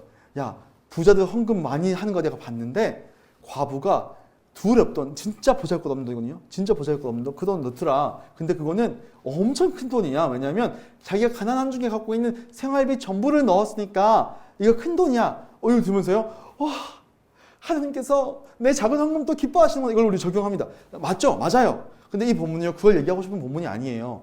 왜냐하면 바로 뒤에 이어지는 본문이 있기 때문입니다. 뭐라고 되냐면 이렇게 된 거죠. 그 바로 이 얘기하신 직후에 어떤 사람들이 지나가면서 성전을 보면서 헤롯이신 이 성전을 보면서 와 너무 멋져요. 그 너무 아름다운 돌이에요. 엄청 크거든요. 실제로 가보니까 돌이 엄청 커요. 이 아름다운 돌 헤롯이 진짜 열심히 꾸몄거든요. 그러면 헌물로 꾸민 것에 대해서 얘기하매라고 되어 있는 겁니다. 무슨 얘기냐? 이 아름다운 그 거칠을 한 게 뭘로 되어진 거냐면 사람들이 헌금하는 걸로 되었다는 겁니다. 사람들이 이곳에 와서 헌금하는 그 돈들, 과부의 두 랩돈 같은 그의 모든 전 재산을 때려 박은 거를 뭘로 쓰고 있었냐면 거칠에 쓰고 있었다는 거예요. 그러니까 주님께서 뭐라고 하시면 돌 위에 돌 하나도 남아뜨리지 않고 다 무너뜨리겠다라고 말씀하신다는 거예요. 그럼 교회가 진짜 조심해야 됩니다. 여러분, 교회가 우리가 가지고 있는 하나님께서 우리에게 맡기신 자원들 있지 않습니까? 우리 항상 헌금 기도하지 않습니까? 우리가 가지고 있는 것들 일부를 주께 올려드리면 모든 것을 주께 올려드리면 이것에 쓰이는 거 정말 하나님의 은혜대로 쓰일 수 있게 주님의 복음이 선포되는 일에 쓰일 수 있게 가난한 자들을 돕는 일에 쓰일 수 있게 우리 그렇게 기도하잖아요. 근데 교회가 그 돈 쌓아놓고요. 딴짓하면요. 주님께서 열받아 하시는 거예요. 그런 교회들 많습니다. 그렇죠? 막 땅 투기하고 그걸로 그죠? 막 돈을 얼마나 막 그래서 막 어떤 대형 교회는 막 그 재정 맡은 사람 막 자살하고 막 그죠? 난리 났었잖아요. 주님께서 얘기하는 그 작은 것까지 삼키는 시스템. 이 사람의 작은 그 마음을 다한 헌금까지도 삼켜서 자기의 드러나는 모습 거칠로 웅장해 보이고 자기 잘난 것처럼 보이고 위험차인 마치 옛날에 솔로몬이 그 누구죠? 남방 여인 왔을 때 여기 우리 창고 보세요. 아름답습니다. 우리 이런 것도 있어요. 우리 키왕짱 우리 엄청 힘세요. 우후! 이렇게 그 일하고 있는 거예요, 지금. 지금 그 일하고 있는 거예요. 그러니까 주님께서 얘기하는 거죠. 이것 봐라. 제사장들이 맡고 사두기인들이 맡고 있었으니까 성전을 오용하는 것에 대해서 얘기합니다. 그러면서 야 이것들 봐라. 너희가 성전과 제사를 맡았는데 그거를 자기 건지 안에 자기의 거칠에 자기 권위를 세우는 거에 이거 안에 다 무너져 내려라 라고 얘기하고 있는 겁니다. 여러분들 우리는 이 본문을 보면서 우리는 생각해 볼 필요가 있는 거죠. 우리는 과연 이 말씀과 성전이 우리 안에서 오용되고 있지 않은가 라는 부분들을 우리는 생각해 봐야 된다는 것입니다. 우리 스스로 봐야 되는 거죠. 여러분 우리가 아까 성전이라고 했어요. 우리가 성전이라고 했죠. 이 성전이 무너져 내렸으니까 주님께서 우리 마음 가운데 주의 영이 오셨으니까 우리가 성전이잖아요. 그러면 우리가 우리에게 주신 그 말씀을 우리가 어떤 식으로 쓰고 있는지 보라고요. 우리 때로 이렇게 막 말씀 뽑기처럼 해가지고 내가 필요한 말씀들 그죠? 네 시작은 미약하였으나 창대하리라 하면서 막 위로받고 그리고 우리가 여호와께 돌아가자 우리 싸매 주실 것이요. 이것도 사실은 하나님께서 기뻐하시는 고백 아니고 사실은 이제 그 나쁜 사람들이 하는 사실 회개하지 않은 가짜 회개한 그 내용이거든요. 우리는 그 가운데 적용해가지고 너무 우리한테 막 스스로 막 위로하고 나 시작은 미약하지만 끝은 창대할 거야. 이런 얘기 늘 한단 말이죠. 그죠? 우리한테 말씀을 주님께서 회개해라 이런 거 안 봐. 네 속에 있는 걸 봐라 이런 거 너 막 이렇게 전도 다 헛되고 이런 거 안 봅니다 우리는. 그죠? 이렇게 창대하고 복을 주시고 그죠? 막 시냇가에 심은 나무 이런 것만 좋아하는 거예요. 그리고 그걸 오용하는 거죠. 그러면 우리는요. 우리가 교회 다니고 있다. 아까 안나스의 시장처럼 내가 교회 다니고 있으니까 괜찮아. 그런 거 되게 많잖아요. 나는 교회 다니고 있으니까 할 거다. 오늘 내가 예배 드렸어. 그럼 내가 나머지 모든 6일 동안 내 멋대로 살아도 돼. 내가 오늘 교회 왔으니까 예배 드렸으니까 나는 괜찮은 성도야. 라는 얘기를 한다는 거죠. 우리 스스로가. 이게 권위를 오용하는 오늘날의 사례라고 할 수 있겠습니다. 그렇다면요. 3얘기죠. 돌 위에 돌 하나 남겨갖고 다 무너진다고요? 그게 언제 오는데요? 라고 얘기하는 거죠. 그때가 언제 오냐에 대해서 주님께서 얘기하시는 거죠. 다 이렇게 무너진 거죠. 그래서 엄청 박찬호처럼 얘기하십니다. 다다다다다다다다다다 얘기하세요.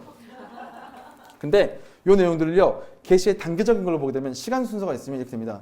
제일 먼저 얘기하셨던 옛 성전의 붕괴와 혼란에 대해서 얘기하시죠. 그죠? 5절에서 9절까지. 그 다음에 뭐 얘기하냐면 새 성전의 박해를 통한 복음 전파가 10절부터 19절까지 나오게 됩니다. 그리고 이어져서 옛 예루살렘의 붕괴와 혼란, 그게 20절부터 24절이고 그 다음에 새 예루살렘의 왕의 도래 여기 내고 나오는데, 항상 이제 예수님께서 참 신기한 게 하나님은요 어제와 오늘과 내일이 같으신 분이라면서요. 어제도 계셨고 오늘도 계시고 계시고 그렇죠. 그래서 뭐라고 합니까? 알파와 오메가. 그렇죠? 그분 회전하는 그림이 없으시다. 영원토록. 이 회전하는 그림이 없다는 거는 시간이 변하지 않으시는, 그래서 그분은 모든 시간 다 계신 분이에요.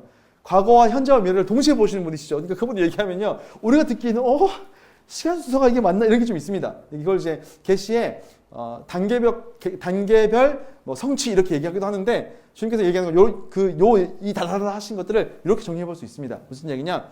새 성전, 그리스도인들이 박해를 받으면서 흩어지게 될 것이다. 그것이 그런 이제 징조가 나타날 것이다. 여러 가지 징조가 나타나는 거죠. 그래서 나라와 나라가 대적하고 막 흩어지게 되는 일들이 일어날 것이다라고 얘기하고 있는 거고, 옛성전이 붕괴돼서 혼란하게 될 것이고, 또 이 예루살렘이 붕괴돼서 혼란할 것이다. 이게 AD 70년에 아까 있었던 얘기, 그죠? 이 사람들 먼저 이렇게 누구죠? 누구죠? 이렇게 돌 맞아 죽는 집사님.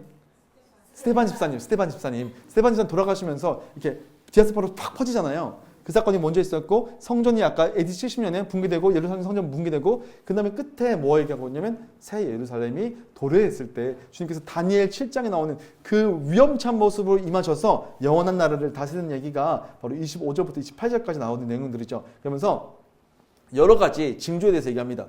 그 징조를 보고 너희가 마치 무화과 나무에서 배우라 라고 하시면서 그 징조를 보고 알라라고 얘기하고 계신 거죠. 그러니까 너희가 이런 때가 곧 올 테니까 마음을 둔하게 하지 말고 경계해서 항상 기도하고 깨어 있으라 라고 하면서 모든 사람에게 임할 것이다. 그러니까 요 임의와 아직 사이에, 제가 지난번에 얘기했던 것 같습니다. 주님께서 언제 오신다 그러면요, 우리는 알고 있으면요, 막 시간 계산하시는 분들 있어요. 예수님 언제 오시는가 막 계산하는 사람들 있어요.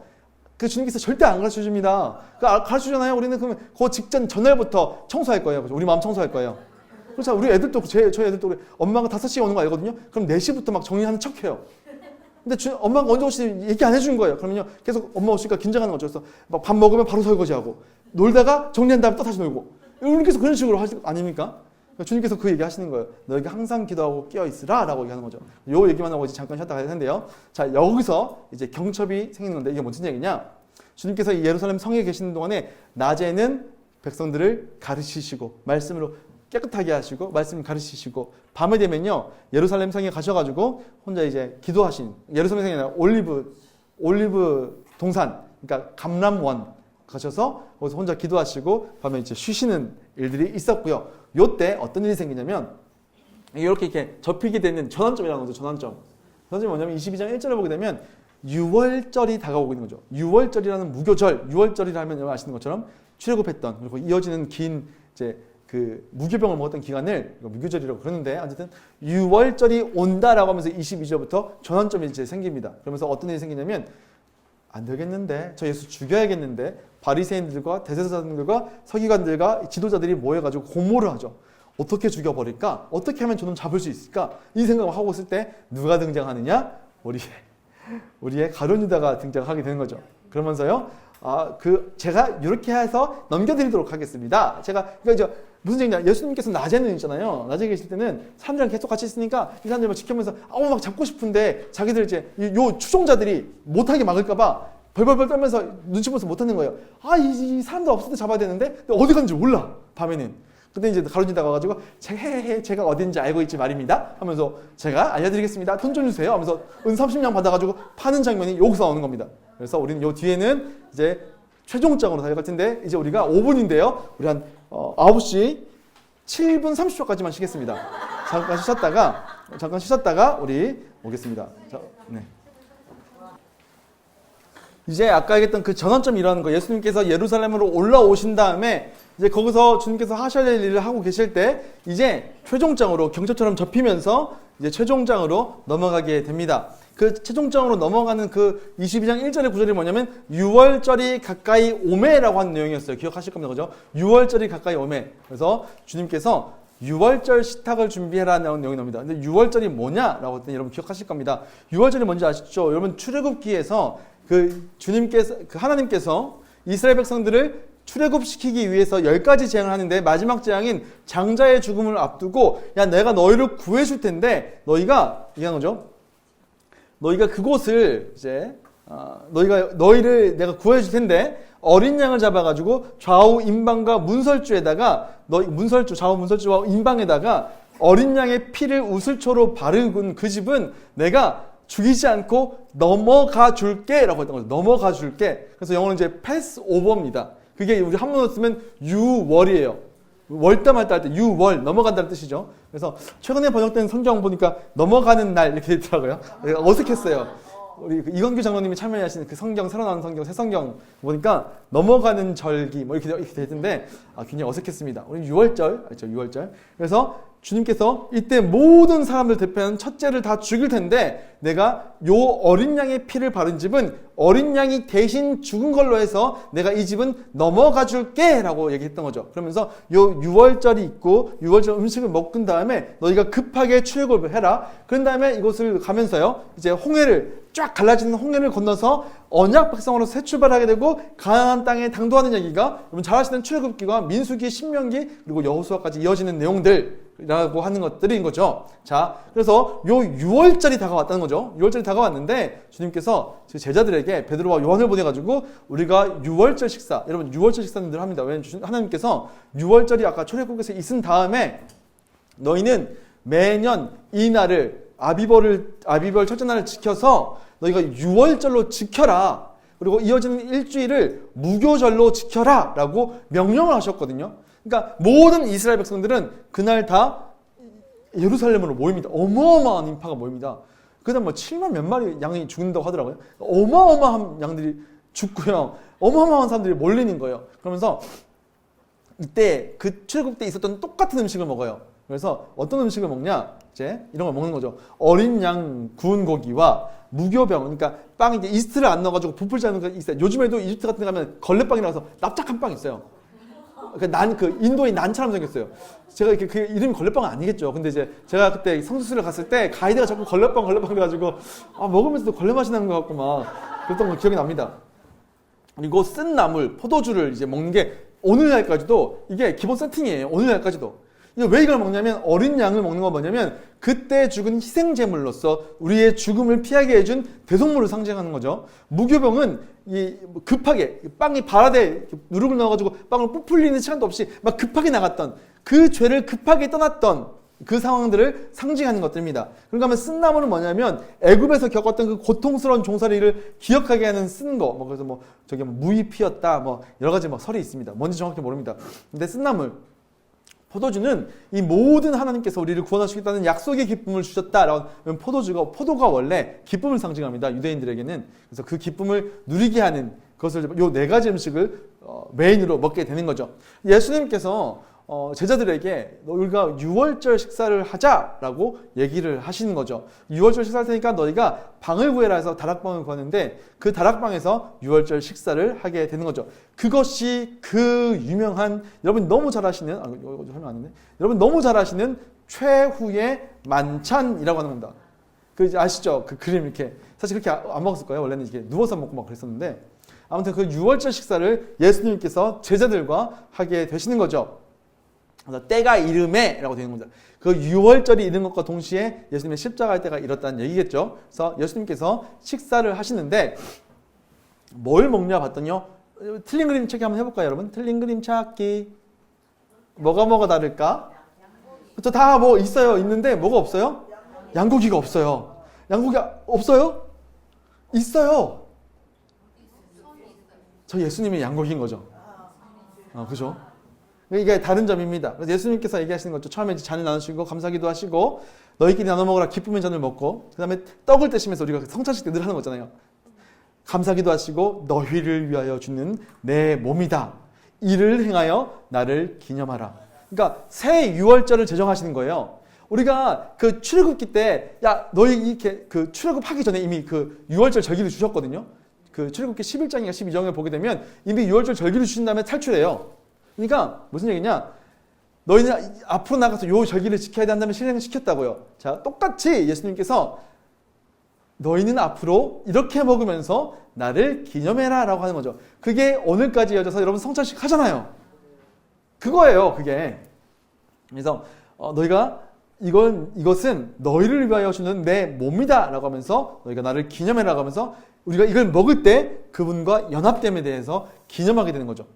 그리고 포도전을 나누시면서 저녁 먹은 후에 같은 방식으로 이 잔은 내 피로 세우는 새 언약이다. 곧 너희를 위하여 붓는 것이라면 그분의 피를 상징하며 우리가 그것을 마시죠.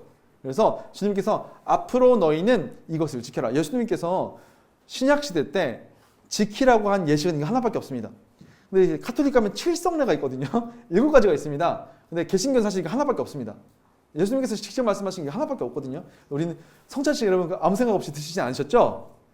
굉장히 의미 있는 겁니다. 이게 뭐냐면 새 유월절인 거죠. 주님께서 우리를 죄된 애굽에서 우리를 어떻게 탈출시켰는가를 떠올리게 하는 그 유월절과 똑같은 방식의 새로운 이제 예식이라고 하는 겁니다. 그래서 이것을 먹는 거죠. 이거 먹고 있는 겁니다. 이거 먹는데 주님께서 갑자기 이런 얘기 하신 거죠. 근데 우리 안에 배신자 있음 이렇게 하시는 거죠. 우리랑 같이 여기 이렇게 손 대는 사람 중에 나 팔자 있다 라고 하는 거죠. 근데 주님께서 뭐라고 얘기하시면서 이렇게 얘기하는 거죠. 뭐라고 얘기하시냐면 이렇게 얘기하시는 거예요. 나는 이미 작정된 대로 간다. 근데 그에게는 화가 있으리로다 이렇게 얘기하시는 거죠. 가론유다가 팔지 않았다 할지라도요, 주님은 십자가에 달리셨을 거예요. 왜냐면 그게 하나님의 구속사역의 경륜이니까요. 하나님께서 쫙 인도에 가시는 하나님의 큰 그림이니까요. 우리 누가복음 처음 시작하면서 역사적으로 흘러가면서 이렇게 했던 것도 있잖아요.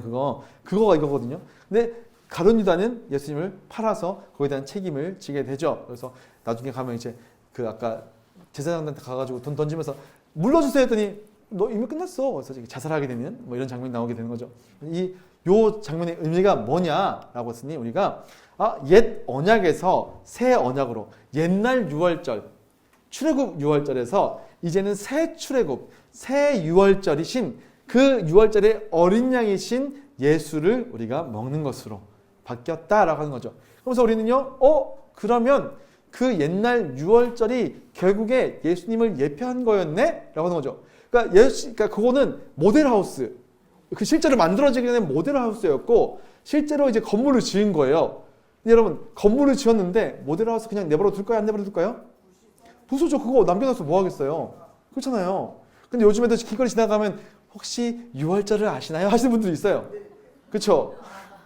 하나님 어머니를 아시나요? 하면서 막 그랬더니 얘기죠. 야, 새 언약으로 예수님이 오셔서 새 유월절을 만드셨어. 하면 이제 터치할 수 있습니다. 그렇죠? 그래서 여러분께서 그 유월절은 모델하우스였고 진짜 유월절로서 우리의 죄를 넘어가 주시는 우리 대신해서 죽은 어린 양이신 예수를 피로 인해서 우리는 죽지 않게 되었다라고 하는 것 그것에 대한 말씀을 지금 하고 계신 겁니다. 와,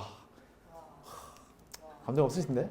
그럼에도 불구하고 얘네는 아직도 생각이 없습니다. 그 얘기하고 있는데 우리가 주님 나라에서 누가 더 크냐 막 싸우고 있는 거예요. 속이 터져요, 안 터져? 속이 터지죠. 주님께서는 그래도요 기다려주세요. 근데 그 나라에 가면 이렇게 막 서로 막 이렇게 능력 있고 큰 자가 섬기는 게 아니라 섬기는 자가 너희 중에서 큰 자야. 얘기하시죠. 그러면서 이제 다른 본문 보게 되면 세족식도 해주시는 장면 나오기도 하고 이렇게 되는 겁니다. 그리고 그들에게 이 나라를 맡길게라고 얘기하는 겁니다. 그들에게 섬기는 너희가 리더가 돼야 되는데 그런 나라를 너에게 의탁한다 라고 하시면서 이제 뭔가 맡기시는 장면으로 나오게 되는 거죠. 좀 불안하죠. 얘네 아직도 이러고 있는데 좀 불안합니다. 그죠? 그랬는데 베드로의 실패 얘기를 또 하시는 겁니다. 그 유명한 3번 부인했다. 나 그분이 누군지 몰라요. 막 이러잖아요. 그가 누군데? 막 이러면서 주님께서 얘기하죠. 사탄이 너를 밀가부로 듯이 하려고 널 유혹하고 있어. 너를 위해서 내가 기도할게 라고 하니까 베드로가 제가 그럴 리가 있겠습니까? 저는 죽어도 주님과 함께 죽겠습니다. 라고 얘기를 하는 거죠. 근데 주님께서 그 얘기를 다 들으신 다음에 다 이렇게 안 드신 것처럼 이렇게 돌이킨 후에 네가 나중에 회개한 이후에 너의 형제들을 굳게 해라. 네가 닭 3번 울기 전에 나를 모른다고 부인할 것이다. 라고 얘기를 하고 있는 겁니다. 우리는요 이것을 이렇게 생각하면 좋을 것 같아요. before라고 하는 거죠. 어떤 사건이 일어나기 전에 before의 모습이 이것이다. 우리의 연약한 모습, 우리도 막 서로 막 비교하면서 저 집사님보다 내가 더 열심히 했는데 나는 안 알아주고 막 이런 거잖아. 내가 티 안 내니까 모르나 봐. 막 이런 거 하는 거죠. 그러면서 막 높아지기를 원하는 마음도 있는 거. 저는 주님 절대로 부인하지 않을 겁니다. 그러기엔 너무 큰 돈이었다면서 막 그런 거 있잖아요. 이번만 한 번만 주님 잠깐만 눈 감고 계세요. 한 다음에 주님 제가 잘못했어요. 이런 모습 있잖아요. 근데 그 모습이 우리의 비포라고 보자고요. 비포. 어떤 사건이 실제로 일어나기 전에 그죠? 이런 일이 있는 겁니다. 그때부터 주님께서 얘기하시는 게 달라지는 게 있습니다. 뭐냐면 너희가 전대와 배낭 갖고 검사를 얘기하고 계시는 거죠. 무슨 얘기냐? 우리 이전에 뭐 그 12제자 파송해가지고 전도시키고 70인제다 전도시켜서 파송시켜서 전도시키고 이 장면 있었잖아요. 그죠? 기억나시죠? 뭐라고 하십니까? 야 아무것도 가져가지 마 라고 하시는 거죠. 아무것도 가져가지 마. 근데 주님께서 이번에는 뭐라고 하시냐면요. 다 가져가. 그리고 너의 겉옷, 그 소중한 너의 겉옷을 팔아가지고 검을 살지어다 이렇게 얘기하는 거예요. 왜 그러냐? 상황이 바뀐 거예요. 무슨 얘기냐? 그때까지는 내가 사람들에게 호의를 받았어. 근데 이제부터 너에게 일어난 일은 나를 불법자로 여길 거야. 나를 불법을 행한 자랑 똑같이 여길 거야. 그러니까 이 왕을 바라볼 시선이 달라질 것이다 라고 얘기하고 있는 거죠. 그러면서 얘기하는 거 뭐냐면 여기는 뭐다? 예행 연습이다. 예행 연습 때는 그냥 해도 돼요. 그렇죠? 그냥 해도 됩니다. 여기서 이제 해야 될 건 뭐냐면 아무것도 가져가지 않아서 누구를 의지하는 거예요? 주님만 의지하게 하는 그걸 경험시키는 게 이거였습니다. 근데 이제 실제 사건이 터진 거예요. 실제 상황 이제 군대에서 실제 상황이야. 실전입니다. 그때부터는 너가 단단하게 준비해서 가라. 모든 건 다 챙겨서 가라. 최선을 다해서 살아남아라. 거기서 네가 해야 될 일을 감당해라. 너의 사명을 감당해라 라고 하면서 얘기하고 있는 거죠. 이 검을, 근데 사실 검이 너의 영적 무장을 하는 얘기거든요. 이 뒤에 그 검이 먼저 나옵니다. 그 검이 먼저 나오는데 제자들이 하는 얘기는 저희 검 2개 이미 있는데요. 이러고 있습니다. 안타깝죠, 사실. 그러면서 이어지는 장면은 뭐냐? 그러면 주님께서 준비하시는 장면이 나가는 거죠. 아까 얘기했던 겉옷을 팔아서 준비해라라고 한 것을 준비합니다. 그게 뭡니까? 감람원에 올라가셔서 그 유명한 겟세마네 기도를 하시는 거죠. 겟세마네 기도. 주님께서 얘기하십니다. 뭐라고 하십니까? 유혹에 빠지지 않게 기도해라 라고 하는 겁니다. 여러분 조심해야 될 것이 뭐였냐면 너희가 주의해야 될 것이 뭐냐면 너희가 어떻게 뭘 이겨내냐면 유혹을 이겨내야 됩니다. 우리는 끊임없이 이 땅을 살아가면서요. 주님을 떠나버릴, 주님을 의지하지 않을 수많은 유혹들을 받게 됩니다. 주님께서도 그 유혹을 받았을까요? 안 받았을까요? 받으셨죠. 받으셨으니까 이렇게 얘기하는 거죠. 아버지여 만일 아버지의 뜻이거든 이 잔을 내게서 옮기시옵소서. 십자가도요. 주님한테는 진짜 힘든 거였어요. 어떤 사람들은 예수님 신이니까 십자가 뭐 그거 그까이 거 뭐 대충 가면 되는 거 아니야? 이렇게 하는데 아니에요. 십자가에서 일어나는요 육신의 죽음, 우리가 당할 수 있는 모든 끔찍한 고통, 예수님 아시잖아요. 이렇게 책책게 탁 할 때 있잖아요. 이게 납덩이랑 뼈가 있어요. 탁 박히는 거죠. 그러니까 이렇게 찰싹하고 떼어나는 게 아니에요. 탁 박혀요. 그럼 이게 탁 떼면요 살점이 떨어져 나가요. 그죠? 그 고통, 십자가에 매달려 있을 때 있잖아요. 이게 그 창피해. 왜냐면 우리 보통 이제 십자가상 보게 되면 팬티는 입혀놓잖아요. 아니에요. 다 홀딱 벗겨요. 그래서 거의 24시간 동안 매달려 놓거든요. 그러니까 24시간 살아있는 24시간 동안 보통 매달려 있습니다. 매달려 있으면 어떻게 되면 이렇게 중력이 이렇게 앞으로 쏠려요. 이렇게 쏠리잖아요. 이렇게 매달릴 거 아니에요. 매달려 있으면 이렇게 매달려 있을 거 아니에요. 이렇게 하고 이렇게 나중에 한번 해보세요. 여러분. 요 정도 이렇게 해가지고 1시간만 이렇게 한번 해보세요. 이렇게 한번 해보세요. 그럼 어떻게 되냐면 숨을 못 쉬어요. 왜냐면 횡격막이 찌그러들거든요. 그럼 어떻게 되냐면 이렇게 다리를 이렇게 굽히고 있는 거를 이렇게 끌어올려야 돼요. 그러면 이렇게 횡격막이 이렇게 펴져요. 이렇게 허리를 이렇게 피는 거죠. 그럼 이제 횡격막이 펴집니다. 그러면 숨을 쉴 수 있어요. 그럼 이게 뭐냐면 죽을 때까지 이거 하고 있는 거예요. 죽을 때까지. 햇빛이 막 내려쬐고 막 쬐고 있고 막 사람 다 쳐다보고 내 오물을 그냥 있는 데다 흘러내리고 계속 이것만 하고 있는 죽을 수는 없이 계속 이거 하고 있는 거예요. 그러면 이제 시간이 다 되면 어떡하냐면 시간이 돼가지고 너무 길어진다 싶으면 그게 나오는 거예요. 무릎을 박살내는 게 나오는 거예요. 왜 무릎을 뼈를 꺾냐 하면 올라오지 말아서 질식해서 죽으라고 그래서 그 다리뼈를 부시는 거예요. 예수님 이미 그때 죽고 있으셨죠. 그때는. 요걸 계속 하고 있는 거죠. 요거를 한 달 정도를 전시합니다. 유대 땅이니까 전시를 안 한 거예요. 왜냐면 안식일이 있으니까 얘네들은. 보통은 한 달을 전시시킵니다. 그러니까 이거는 로마 시대에 할 수 있는 최악의 극악무도한 사람들, 황제 반역자들 이런 사람 죽일 수 있는 법정 최고형이었어요. 얼마나 끔찍했겠습니까? 그 안에서 그 모든 고통을 감당하는 게 사람의 몸으로 오신 주님께서 쉬우셨겠냐고요. 어려웠겠죠. 근데 더 어려운 건 뭐냐면요. 하나님과 끊어지는 거예요. 우리 첫 번째 그 창세기 때 보게 되면 너 반드시 죽는다라고 얘기하시죠. 근데 우리를 뭘로 창조하셨어요? 흙으로 빚어서 어떻게 모르세요? 생기를 이게 생기가 영혼이라는 뜻이거든요.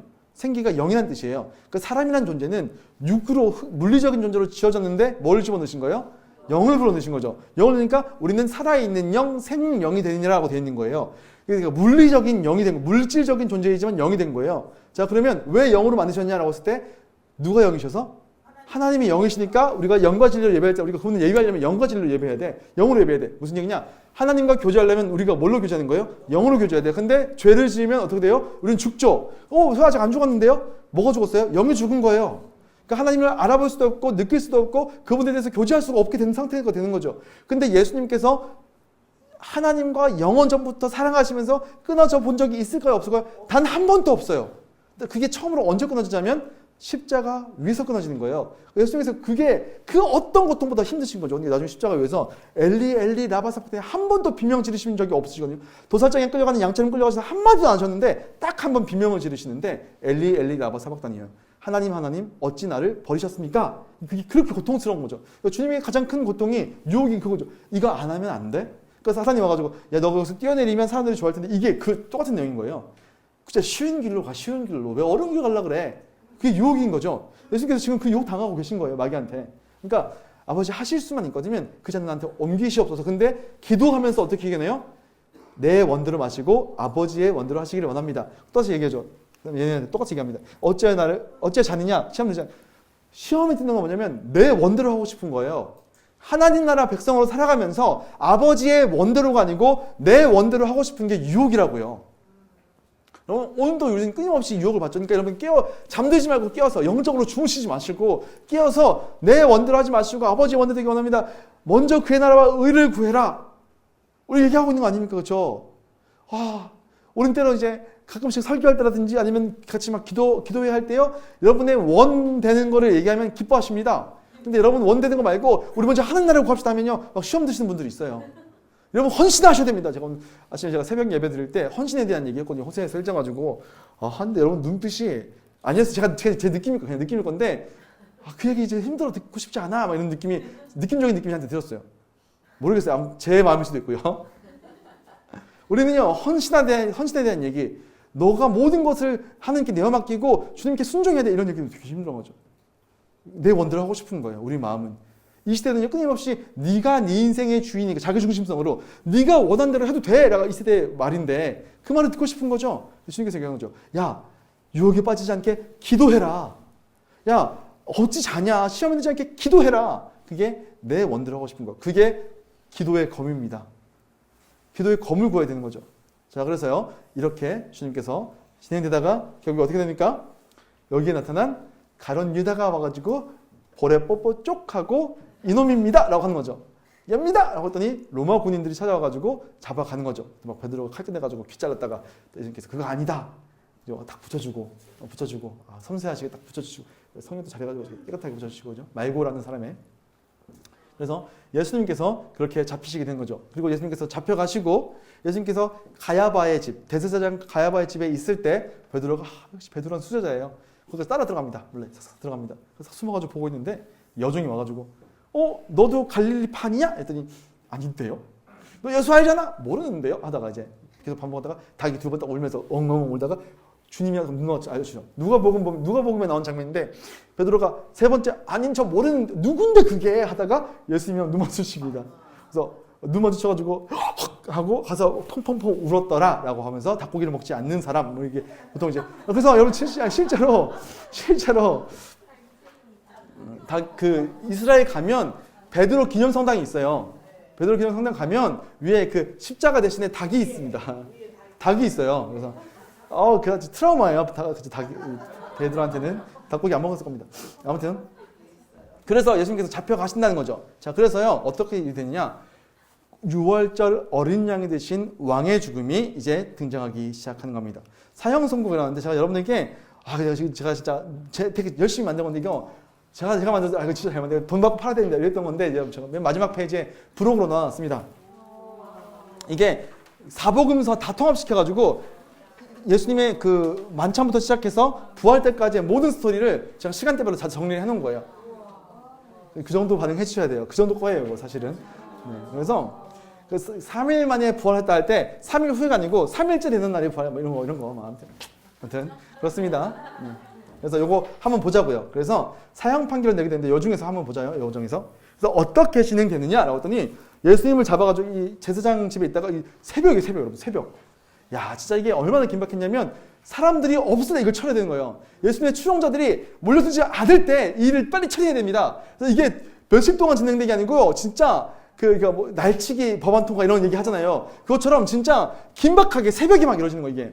와 밤을 잡아가지고 그래서 안나스 가야바 그러니까 같은 집안 사람이잖아요. 사위인데 안나스가 원래 전에 있던 대제사장이고 다음에 자기 사위한테 물려주고 막 이랬잖아요. 그 집에 잡아놨다가 이제 그 산헤드린 공회로 데려갑니다. 이건 이제 최고 결의 기구죠. 유대교의 최고의 결의 기구입니다. 시민들이 모여서 하는.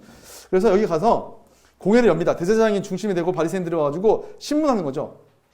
야, 네가 그리스도야? 라고 물었더니 이제부터 인자가 하나님의 권능의 우편에 앉으리라 하면서 시편을 인용해서 말씀하시죠. 네가 하나님의 아들이라고? 네가 하나님이야? 하더니 네가 얘기한 거 맞아. 네가 지금 그렇게 얘기하고 있네? 너 잘 얘기했다. 그거 정답? 이렇게 얘기하시는 거예요. 그죠? 그랬더니 뭐라 하면 너 신성모독이라고 얘기하는 겁니다. 지금 이 산헤드린 공의원은요 이거 얘기하고 싶은 거예요. 너 지금 신성모독하고 있잖아. 너 하나님이라고 지금 주장하고 있잖아. 어떻게 사람이 하나님이야?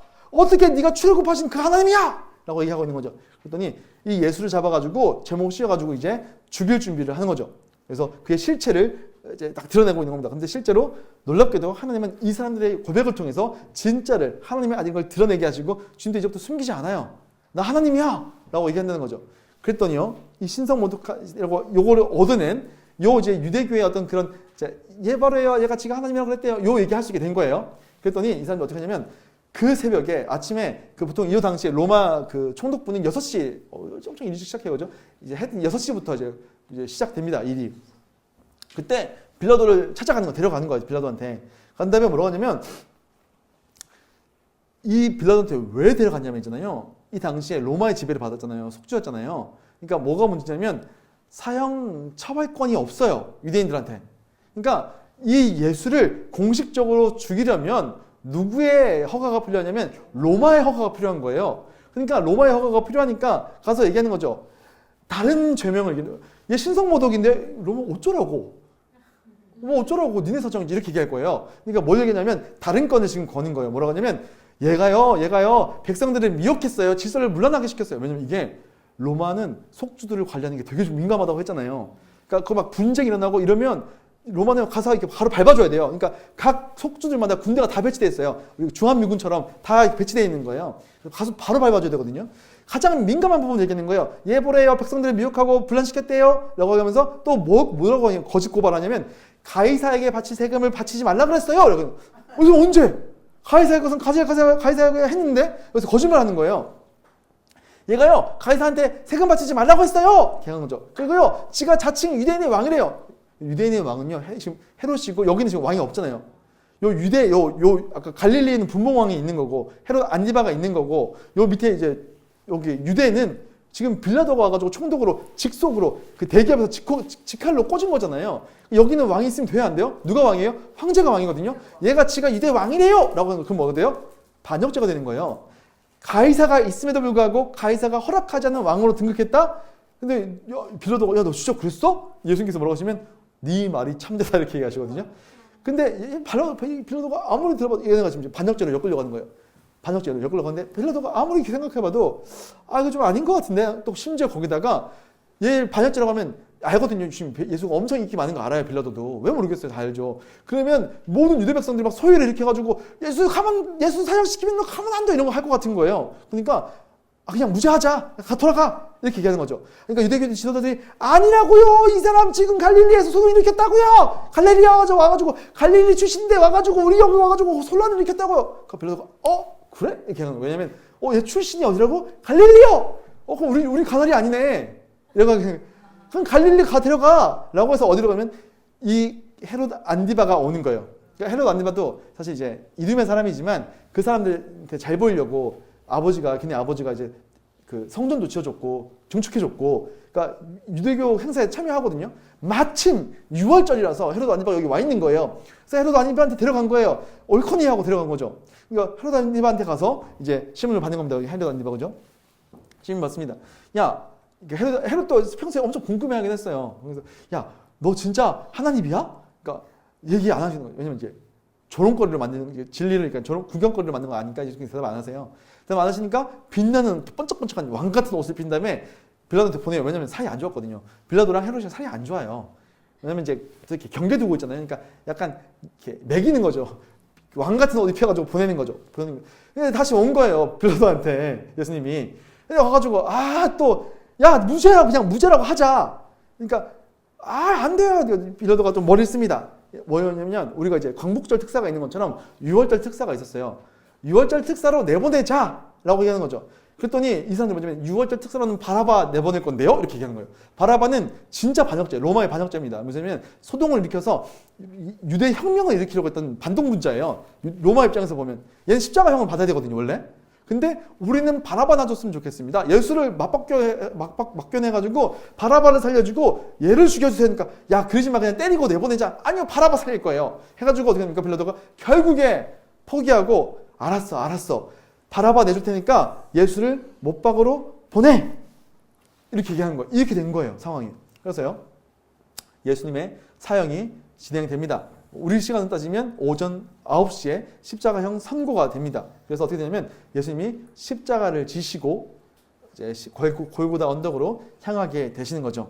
그때 구레네 사람 시몬이 와가지고 십자가를 대신 지고 가는 장면도 나옵니다.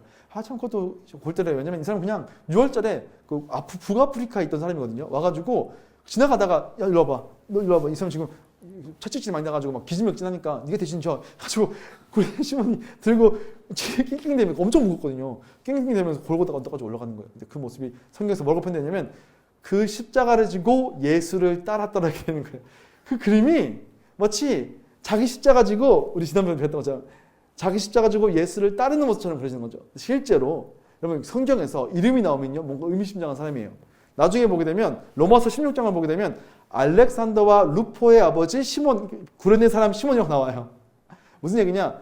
이때 이 골고다로 올라가는 그 언덕길에서 이 사람이 유대교 행사에 참여하러 왔다가 예수를 만나서 구원받은 거예요. 그 길을 따라가 올라가다가.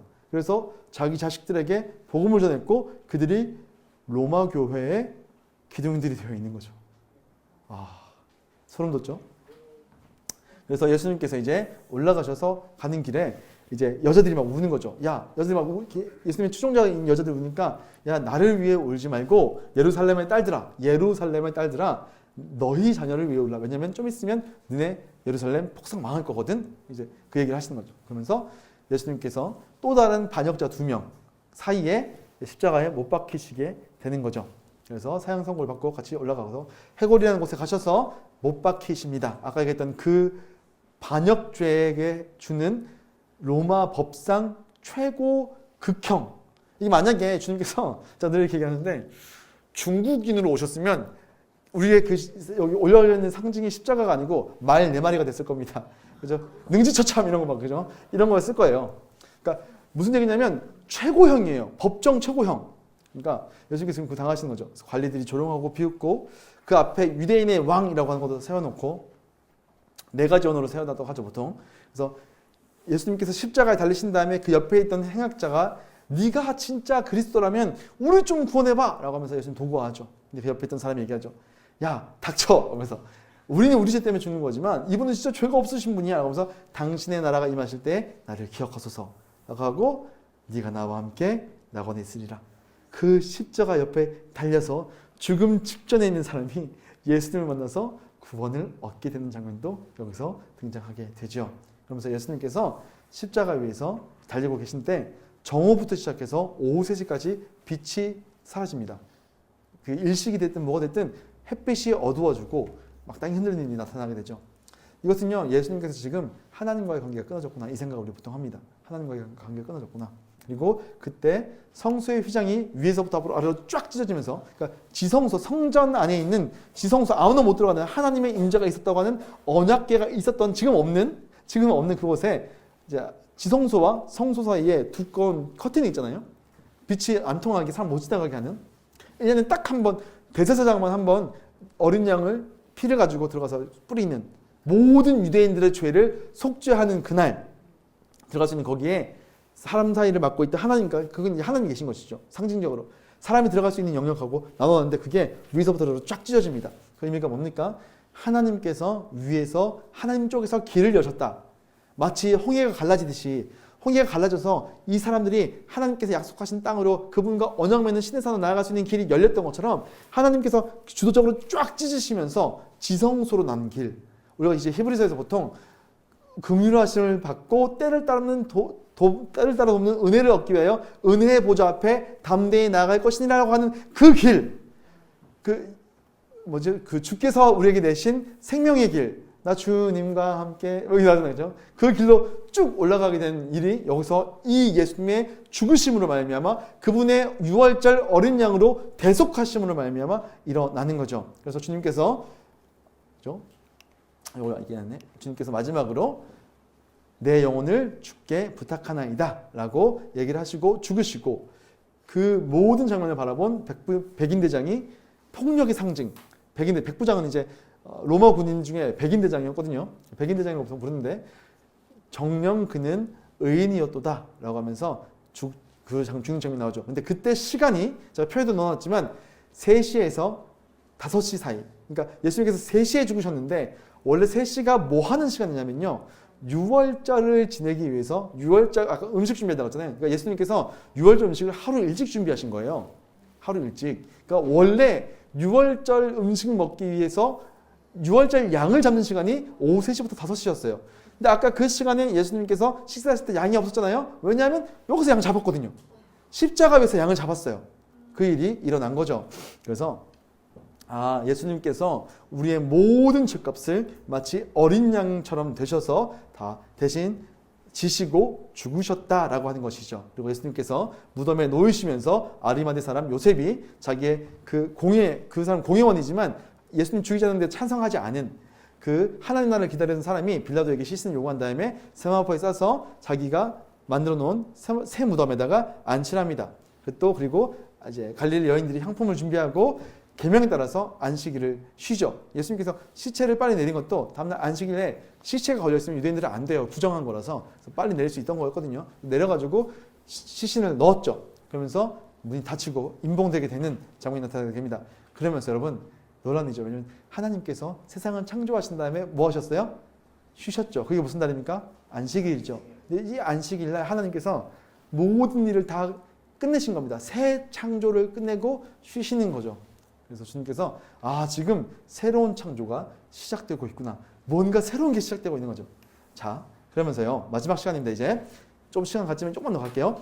왕의 부활과 승천, 진짜 마지막 내용들 함께 살펴보도록 하겠습니다.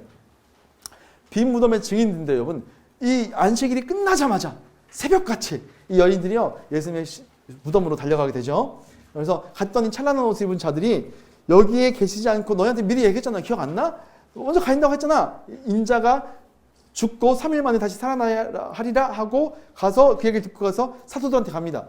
사도들한테 예수님 살아났대요. 예수님 살아났대요. 우와 놀라워. 예수님 살아나셨대요. 했는데 사도들이 믿어요 안 믿어요? 안 믿어요.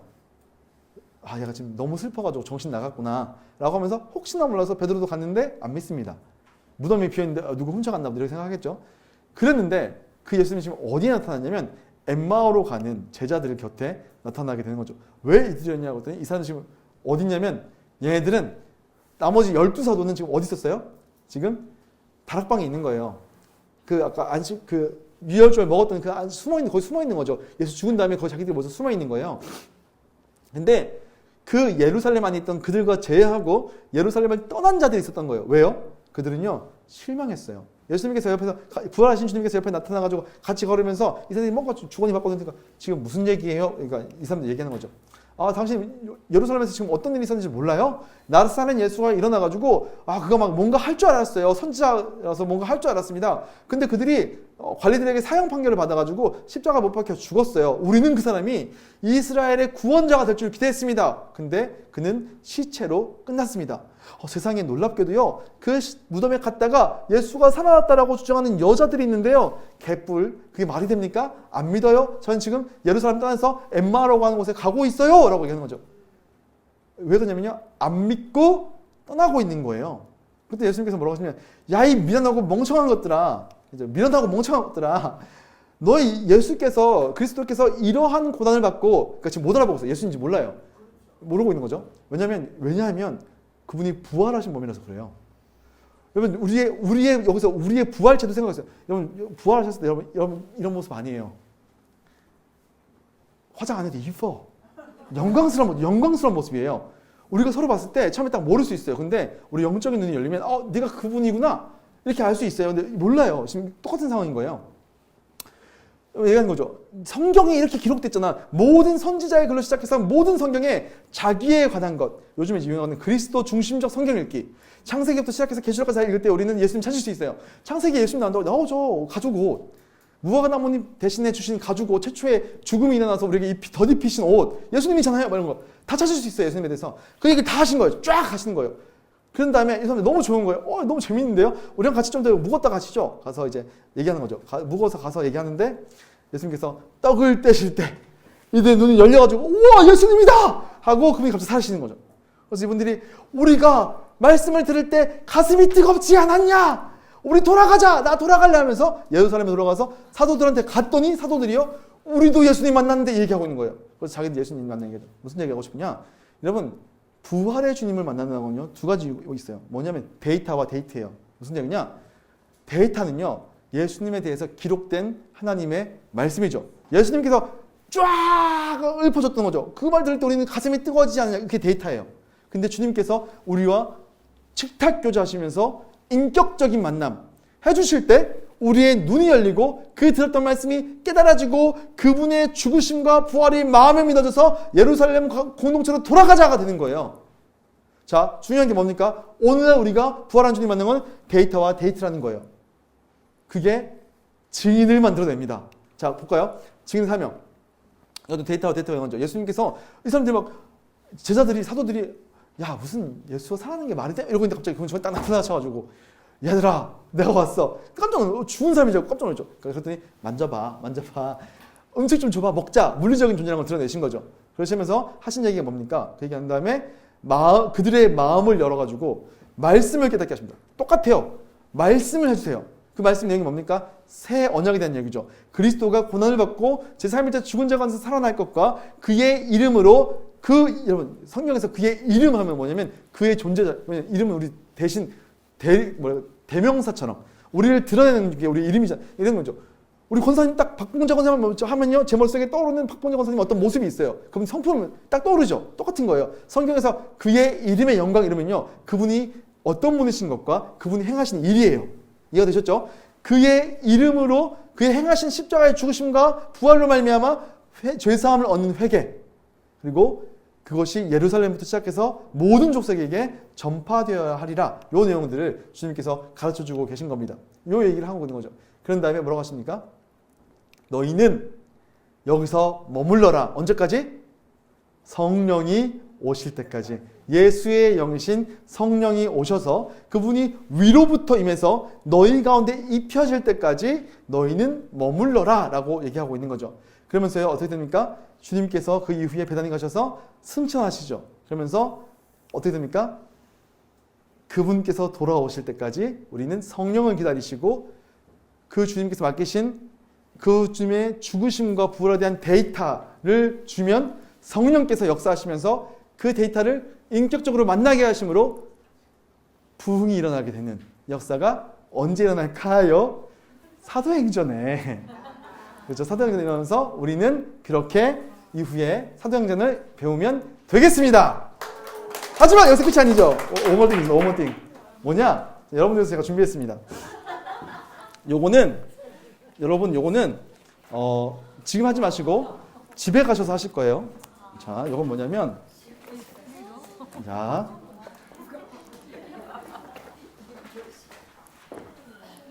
요거는 시험지예요. 그래서 1강부터 시작해서 5강까지 있는 내용들이 시험지로 다 들어가 있습니다. 객관식 15문제씩, 주관식 5문제씩. 그래서 여러분 요거를 맨 뒷장에 보면 답안지 먼저 보시면 안 돼요. 반칙이에요. 되게 쉬워요. 되게 쉬우니까 여러분 점검 차원에서 한번 풀어보시라는 거예요. 근데 풀어보신 다음에 여러분 이후에 제가 문자를 보낼 건데, 여러분들 문자를 보낼 건데, 제가 이제 설문지 같은 거 하나 보낼 거예요. 문자로. 그 구글 링크로. 거기다가 여러분 이제 요 들었던 강의들에 대해서 어떻게 느꼈던 부분들 평가하는 내용들 설문조사가 있고, 여러분 이제 뭐 요 내용들 진행하면서 여러분 안에 뭐 생겼던 감동이나 좋았던 것들을 적어주시면 되고, 맨 마지막에 점수를 적어주시면 됩니다. 점수를 적어주시면 되겠습니다. 그래서 총 100, 이제 한 페이지당 한 강의거든요. 20문제니까 한 문제당 1점입니다. 그래서 총 100문제거든요.